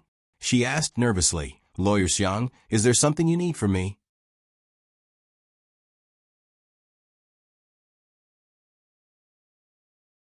Chapter 1009. Qiao Wan's heart pounded wildly. Could it be that it's really like what my roommate said? Mr. Xiang wants to, Stop. Sanction cut the steak with a knife and fork and pushed it in front of Qiao Wan in a gentlemanly manner. Miss Qiao. Huh? facing Sangchen's deep gaze. Xiaowan was so nervous that her palms began to sweat. Can you give me a copy of Tutu's stock? That's it? That's it. Xiaowan answered in a daze. Sure, but there are many photos that haven't been edited yet. The brightness, angle, and so on, it's all right. I'll go back and sort them out before sending them to you. There might be a lot of documents, probably dozens of gigabytes. Upon hearing this, Sangchen's cold eyes lit up. Please send me a copy of all of them. Okay. Xiaowan felt relieved. That's great. I thought you were looking for me, because you wanted to date me. Sangchen asked. Oh, that won't do. I'm Sister Yi's mummy fan. She's my child, and I'm her mother. I'm also Lawyer Xiang's cough. Xiaowan coughed violently and said, I'm sorry, I shouldn't have said that. I definitely don't think of you as my son. After being his sister's fan for so long, Sangchen had already mastered many of the terms used in the fandom. The so-called mummy fan didn't really treat the artiste as their son or daughter, but rather, it was similar to the feelings of a mother who was worried sick. I know. Xiaowan asked, really? Sangchen said, don't worry. Remember to send the photos. Only then did Xiaowan let go of her hands and feet and eat the steak without restraint. At this moment, a sweet female voice sounded. Brother Chen, what a coincidence. You're here too. Xiaowan looked in the direction of the voice. The person was wearing a pink little fragrance suit and carrying a white sheepskin bag. She looked innocent and noble. Sangchen's attitude was cold. Miss, what can I do for you? The little princess was shocked. You don't remember me? Sangchen replied expressionlessly, yes. I went on a blind date with you 2 days ago. The little princess stomped her feet in anger. Did you reject me because of this woman? Xiaowan, who was innocently implicated. She was impatient and blurted out, you've misunderstood. Lawyer Xiang and I are, at most, mother and son. Sangchen was confused. The little princess, ? Xiaowan immediately corrected herself. Just friends. No, it's just a netizen. The little princess didn't believe him, and her eyes turned red. The guests at the next table couldn't bear it, and had the urge to comfort the little princess. However, Xiang Chen's expression didn't change in the slightest from beginning to end. Sorry, I'm not interested in women. Oh, so he's not interested in women, Xiaowan and the little princess thought. The next second, Xiaowan. The little princess. Perhaps because their expressions were too horrified, Sangchen forced himself to control his temper and explained, it's the same for men. It has nothing to do with gender. The little princess had tears in her eyes. So, is there still a slight possibility between us? Sangchen said, I don't think your wording is precise enough. It's not just a slight possibility, it's absolutely impossible. The little princess picked up her glass of water. Then you and your law firm can spend the rest of your life together. She wanted to splash Sangchen, but when she met his frosty gaze, she was so frightened that she stopped herself. Splash! A glass of water was poured over her head. The little princess sobbed. I'll splash myself. Xiaowan.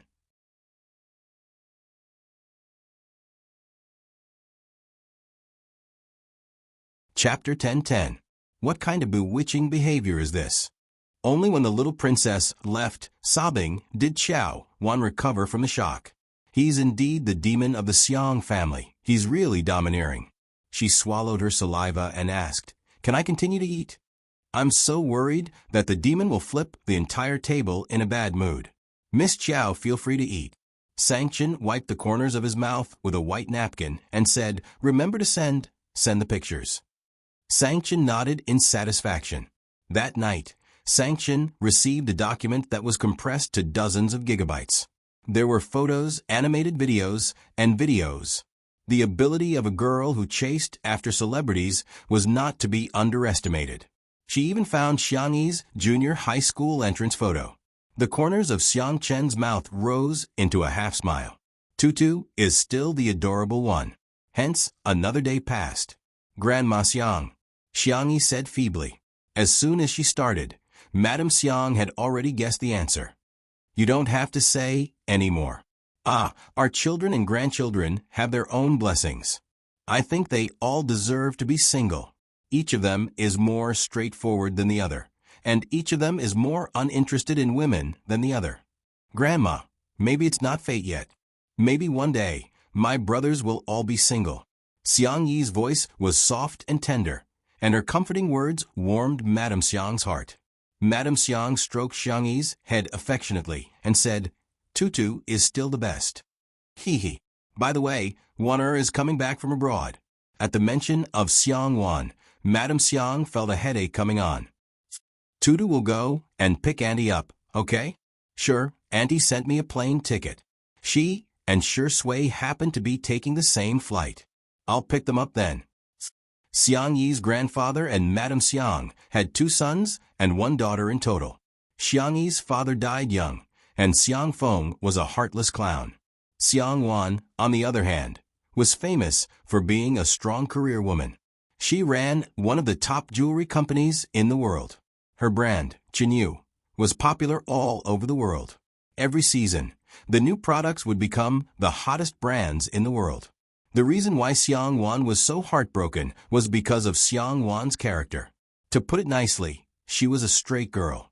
To put it bluntly, he was a bar spirit. He was like the reincarnation of Archimedes' lever.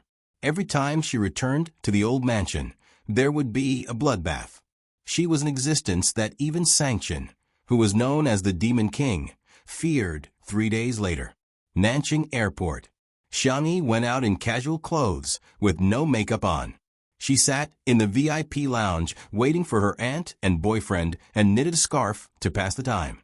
The girl's slender fingers were light and nimble, and the stitches were neat and exquisite.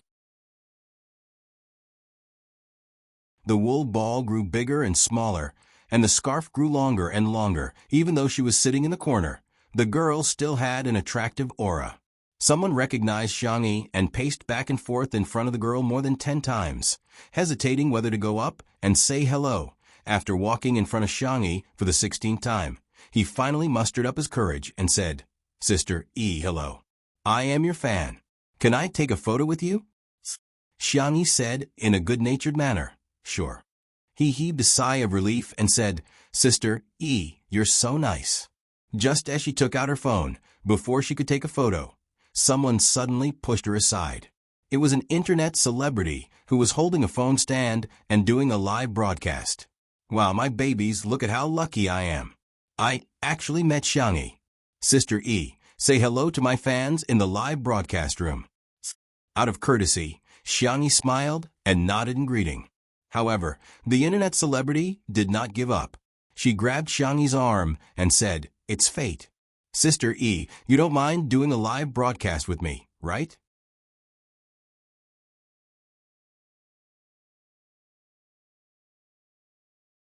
Chapter 10-11. Feeling a little uncomfortable, Xiang Yi frowned and immediately withdrew her hand. The fan from just now was speechless. If you're doing a live stream, so be it. Why did you have to bring Sister E along? It's a private schedule. How can you disturb her like that? The internet celebrity said exaggeratedly. Sister E didn't even say anything. So why are you making such a fuss?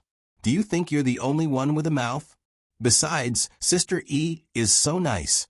What's wrong with interacting with my fans? As she said that, she pointed her phone at Xiang Yi, wishing she could shove the screen directly into Xiang Yi's face. The comments in the live stream were flooding in quickly. It's Sister E. Forgive me for being blunt, but this host is a little rude. Oh my God, the camera is so close, but she still looks so good. This is the difference between a celebrity and an internet celebrity. I'm sorry, could you please do a live stream somewhere else? Xiang Yi persuaded in a gentle tone. The internet celebrity rolled her eyes and felt that Xiang Yi was a pushover. She immediately made a decision. She was definitely going to go back on her word. In the past, her live stream would only have tens of thousands of viewers at most. However, after filming Xiang Yi for a short while, the number of viewers had already reached hundreds of thousands. Xiang Yi's super popularity was evident. Sister E, I just like you so much that I want to talk to you. Sister E, aren't you the most doting on your fans? Can't you satisfy such a small request? The fan was speechless. Are you Spicy Tutu? I think you're a fake fan. Why don't you tell me what Sister Yi's works are? The internet celebrity couldn't say. Apart from two under one roof, she knew nothing about Xiangyi. She looked around and said, "Wow, Sister Yi's scarf is so good. Is it for Shurindi? Let me touch it." Xiangyi quietly dodged, causing the internet celebrity to stagger and almost fall. She said unhappily, "Sister Yi is so petty. Isn't it just a scarf? I can't even touch it." Xiangyi slowly hooked the last stitch on the scarf, folded the scarf neatly, and looked up indifferently. Her clear doe eyes seemed to reflect the moonlight, unbelievably beautiful. "Miss, you don't want to leave?" Meeting Xiangyi's eyes, the internet celebrity felt a little flustered. However, when she thought about popularity, she felt that it was not a big deal to gain attention and gain popularity. What could Xiangyi do to her? Could it be that they could still fight? When that happened, the netizens would definitely flame Xiangyi. Feeling emboldened, the internet celebrity retorted, "Xiangyi, this is the VIP lounge. This is the treatment that I deserve after buying a first-class ticket. Xiangyi, are you trying to chase me away? Does he have any regard for the rules of the airline? Isn't he a little too self-centered?" The Spicy Tutu girls were speechless. What kind of lotus flower speech was this? How infuriating. On the other hand, the netizens who were watching the show were extremely excited. "Fight! Fight!" Under everyone's gaze, Xiangyi said calmly, "Okay, I understand." She lowered her head and seemed to have sent a message. Thinking that she was scared, the internet celebrity said, "Sister E, it'll be bad if the netizens misunderstand you. Why don't you explain it to everyone in my live stream?" Before she finished speaking, several flight attendants of the airline hurried over. Someone came to apologize to Xiangyi. "Miss Yang, we're sorry to have caused you a bad experience." Someone also said to the internet celebrity who was doing the live stream, "Miss, your actions have violated the order of our VIP lounge. You have also violated other people's portrait rights and privacy rights. Please stop your actions immediately, or we will call the police and hand it over to our legal team. Thank you."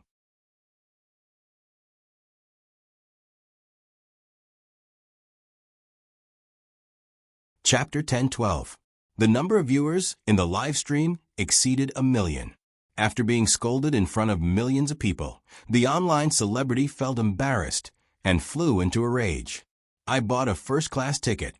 Why can't I do a live stream here? Aren't you guys taking special care of Xiangyi just because she's a celebrity? It's too much to divide the guests into different classes. I'm going to lodge a complaint against you." Xiangyi's family doesn't own the airline. The service staff interrupted her. "First of all, we treat all customers equally, unless they don't respect the passenger agreement. Secondly, Chungfeng Airlines is owned by Miss Xiang's mother's family." The online celebrity was dumbfounded. The audience was dumbfounded. "What? Did I hear wrongly? Damn it, I went to Google and found out that the largest shareholder of this airline is in Sister E mentioned. Before that, her mother's surname is also an amazing. What kind of Ms. Perfect is Sister E? Sister E, take a good look at yourself and stop trying to ride on Sister E's coattails, okay?" The online celebrity's expression changed again and again. She wanted to say something else to hype herself up, but the service staff had already gestured for her to leave, as if they would take her away if she didn't leave. Seeing this, she had no choice but to leave dejectedly. The world was finally quiet. The service staff bowed to Xiangyi and said, "I'm sorry, Miss Yang, we will prepare a private lounge for you next time. Sorry to trouble you guys, it's been hard on you. Don't mention it, don't mention it." Soon, the service staff left too. The other passengers quietly looked at Xiangyi, only to find that she didn't seem to be affected. She picked up the crochet needle and started knitting a new scarf. Her movements were skillful and beautiful. At the same time, outside the lounge, the online celebrity was so infuriated that her nose was almost crooked. She said to the camera, "Did you guys see that? So what if you're rich? Do you think you can do whatever you want just because you're rich?" The pop-up comments in the live stream were all, "Yes." The online celebrity was speechless. The number of viewers in the live stream dropped sharply. Without Xiangyi around, the netizens naturally lost interest in her. The internet celebrity quickly changed his train of thought to whet everyone's appetite. Isn't everyone curious about who Xiangyi is here to pick up? The scarf she knitted just now was pink. Do you think Shirindi will use a pink scarf? Out of curiosity, many of the audience stayed behind to see what she was going to say. When the internet celebrity saw that the number of viewers had stabilized, he lowered his thick false eyelashes and rolled his eyes. Who knows, maybe she's here to pick up a little fresh meat. For example, Jiangchen, Yan'ai, Ronghuai, and so on. It's reasonable for young boys to use pink. Before he could finish speaking, a capable and venomous female voice rose behind him. Miss, may I ask if you don't have a father or mother? The internet celebrity turned her head abruptly, and the phone screen turned along with it. The audience saw a woman who was about 170 centimeters tall. She was wearing a camel-colored long windbreaker and a pair of black boots. She wore a pair of brown sunglasses on her palm-sized face. Her entire demeanor was elegant and outstanding. What are you talking about? If I don't have a father or a mother, doesn't that mean I'm an orphan? The woman took off half of her sunglasses. Her skin was delicate and fair, and her red lips were slightly curved. She spoke very quickly. Oh, so you can understand human language? I thought you were some kind of special primate that hadn't fully developed yet.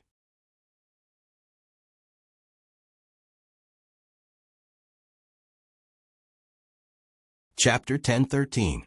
The internet celebrity was dumbfounded. She finally came back to her senses and wanted to fight back, but under the suppression of the other party's powerful aura, she could only say weakly, "You, how can you speak like that?" Her gaze landed on her phone. She made a small calculation and immediately complained to the audience, feeling aggrieved. "My dear babies, look, this person is so uncultured. How can she say that about me?" Unexpectedly, there was a sudden change in the style of the comments. "Ah, pretty sister's looks are killing me.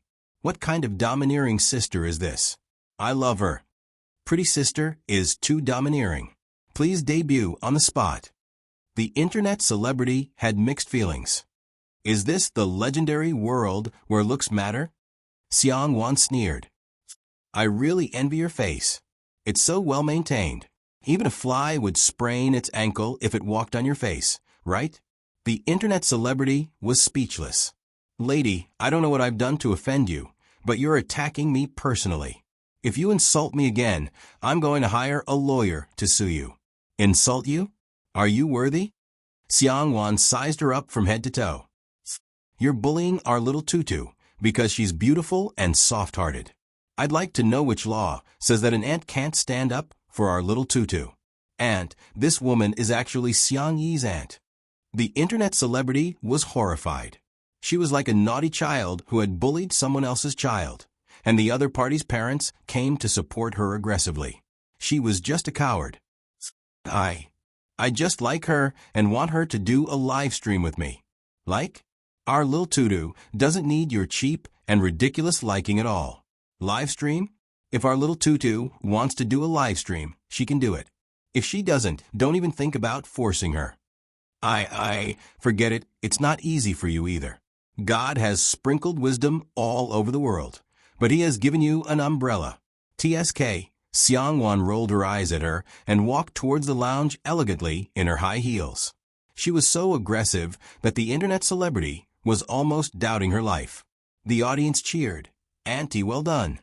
Someone edited the video, and it soon went viral on the internet and was widely circulated. Some netizens felt that Xiang Wan was being too aggressive and unbecoming of a lady from a respectable family. The spicy tutu girls, on the other hand, thought that they were really lucky to have an aunt like Xiang Wan who would stand by them unconditionally and protect them. Who doesn't want to be favored? Especially when he was favored by his family. Xiang Yi is really blatantly favored by her family. Xiang Yi was knitting the scarf seriously when a smiling greeting suddenly came from above her head. Little tutu, how have you been? Xiang Yi raised her head abruptly. When she saw that it was Xiang Wan, she happily pounced on her. "Aunt, Ayaya, our little Tutu has grown taller again."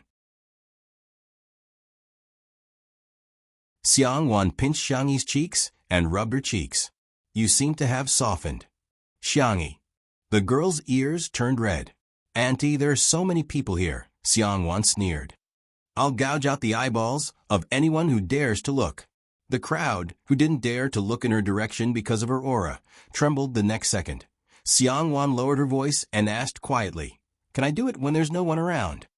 Xiangyi was speechless for a moment and sighed softly. "Auntie, you're still the same as before." She used LSP the moment she spoke.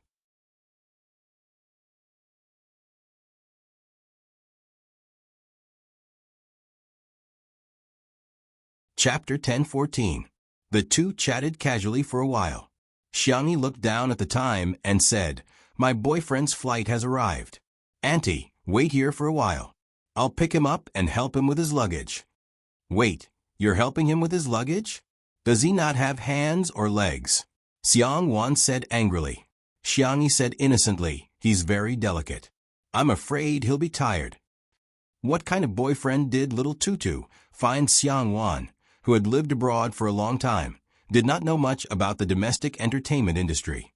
Her impression of Shui was also stuck at the time when he was a teenager. She pondered for a moment and said, "If that's the case, I'll go with you." "Huh? No, I can do it, Annie." "You can't." "I can do it. I don't want you to think." "I want me to think." Under Xiang Wan's insistence, Xiangyi had to agree. The two walked through the VIP passage and saw Shui at the end. The man had just gotten off the plane and was wearing a clean and warm white turtleneck sweater. He took out his phone from his trouser pocket, turned off the airplane mode, and sent a message to Xiangyi immediately. Xiangyi waved at him and said, Here. Shui turned his head. After seeing Xiangyi, the slightly sharp and cold aura around him disappeared. Like a frozen lake welcoming spring, his eyebrows and eyes were full of smiles. Xiangyi stepped forward and said, "I'll help you with your luggage." Shui chuckled and said, "Okay, then let's exchange." Xiang Wan, who was not far away, pursed her lips and was a little disgusted. However, when Xiangyi took Shui's boarding box, she found that the man's box was too light. On the contrary, her pile of wool was heavier. "Why do you have so few things?" "I can't help it. I want to go home." While talking, the two walked to Xiang Wan. Shui called out gently, "Auntie." Xiang Wan flipped her long hair and said, "Please don't. You haven't married into our family, so it's not appropriate for you to call me Auntie. Call me Madam Xiang." "Auntie," Xiangyi protested softly. Shui chuckled and said, "Miss Yang." "It's only 10 years. Xiang Wan put on a fake smile. "I remember what you said at that time.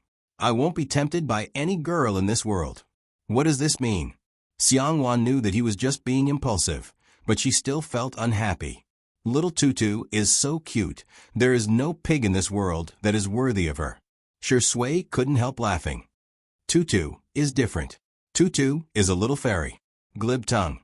Shui didn't defend himself. He walked through the VIP passage to the parking lot and opened the car door for the two ladies. After getting into the car, he took the initiative to pick up Xiangyi's crochet needle and started knitting. He was actually knitting better and faster than Xiangyi. Xiang Wan thought, "I think I can do it too." She tried, but she couldn't even lift the needle, so she gave up on the spot. This is not something that can be done by humans at all. At the side, Shui's fingers flew nimbly and cleverly. Xiang Wan said with a sharp tongue, "You're inhuman." If it were anyone else, they would probably mind and get angry, but Shui said gently, "This is just a small trick." "It's just a small trick. Ms. Yang, you're the one who's at the peak of jewelry design." "I like your designs the most," Xiang Wan interrupted him. "I know you're going to talk about the Drunken Red makeup series, right? That was Xiang Wan's famous work, and it was also the most well-known set of jewelry designs." Shui said gently, "I like the Drunken Red makeup series too, but I still like your Such a Country the most." Xiang Wan coughed softly. Is that so?"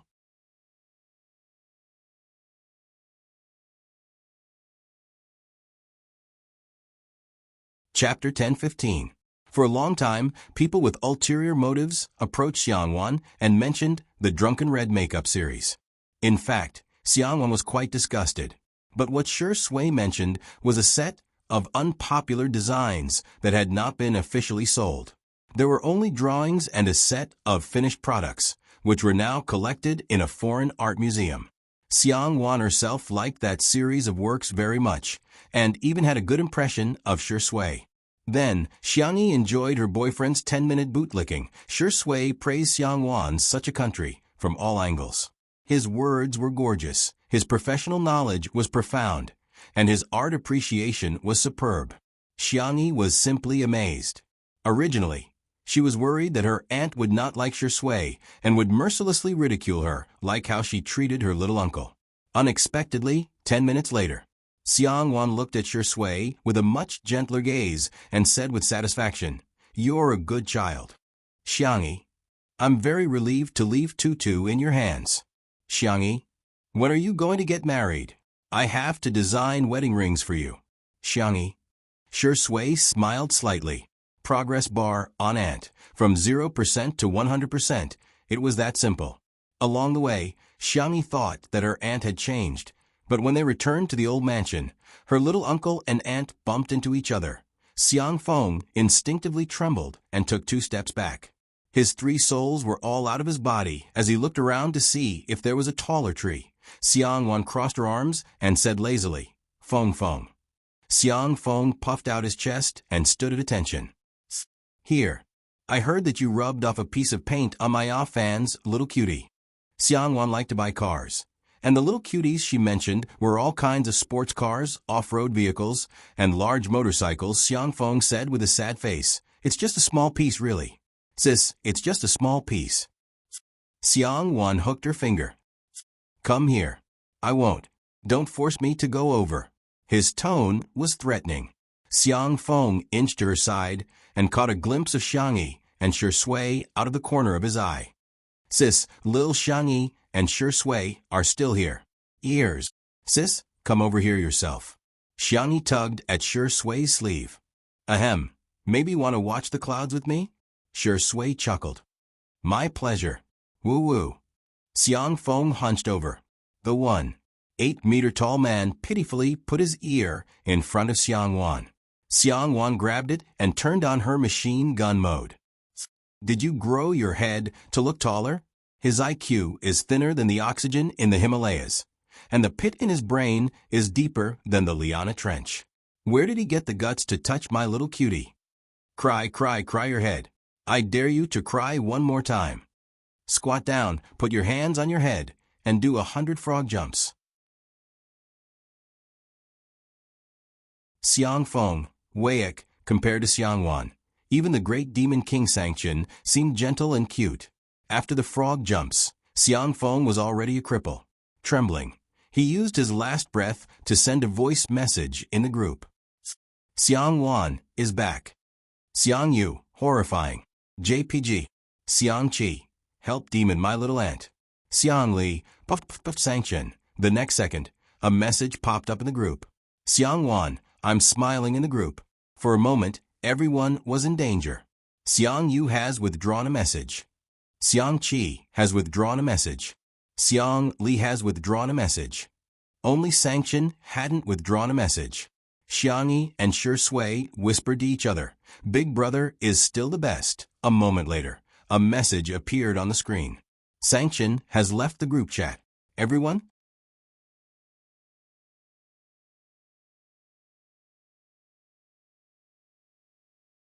Chapter 10:16. Big Brother actually left the group chat. As expected of the woman, whom even the demon is afraid of, help, in the living room of the old mansion.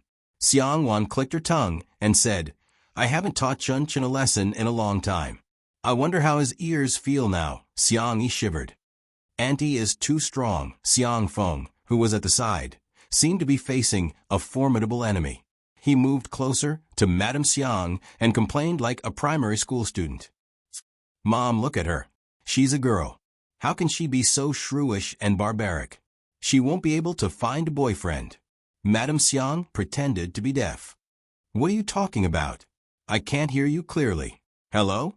Xiang Feng was speechless. Mother, your acting is so clumsy. She sneered.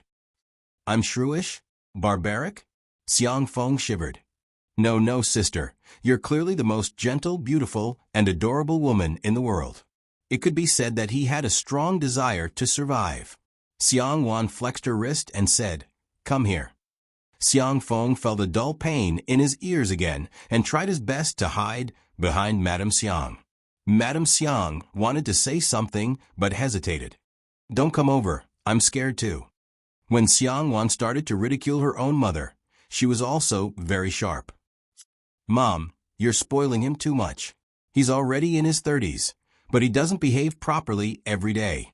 He secretly orders junk food deliveries behind your backs. Not only does he eat it himself, he even brought Tutu to eat junk food. What kind of behavior is that? He's instigating a crime. Madame Xiang's gaze turned cold and she looked at Xiang Feng. Go over. Xiang Feng was speechless.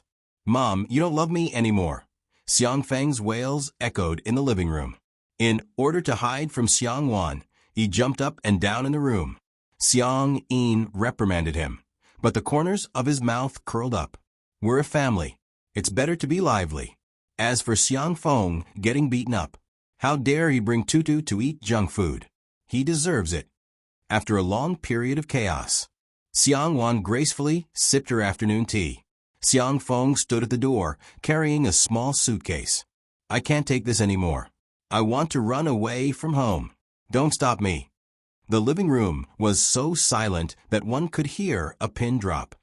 Xiang Feng put his hand on the door frame and asked, unwilling to give up, Are you really not going to make me stay? Madame Xiang. Oh. Xiang Yin said, Oh. Xiang Wan said, Hurry up and leave. Xiang Yi said softly, Little uncle, remember to come back for dinner if you're hungry. Xiang Feng's eyes were brimming with tears. Little Xiang Yi was still the best. What a heartwarming little cotton-padded jacket. Uncle didn't spoil you for nothing. The next second, he heard the little rabbit say, If you're not hungry, then don't come back. Otherwise, Auntie will beat you up again, Xiang Feng. I'm not afraid of her. I was just giving her face, that's all. Humph. He flicked his sleeves and left. No matter how one looked at his back, it was lonely. As soon as Xiang Feng left, the housekeeper came in and reported, Young miss, there are 2 girls outside. They claim to be your junior high school classmates. Huh?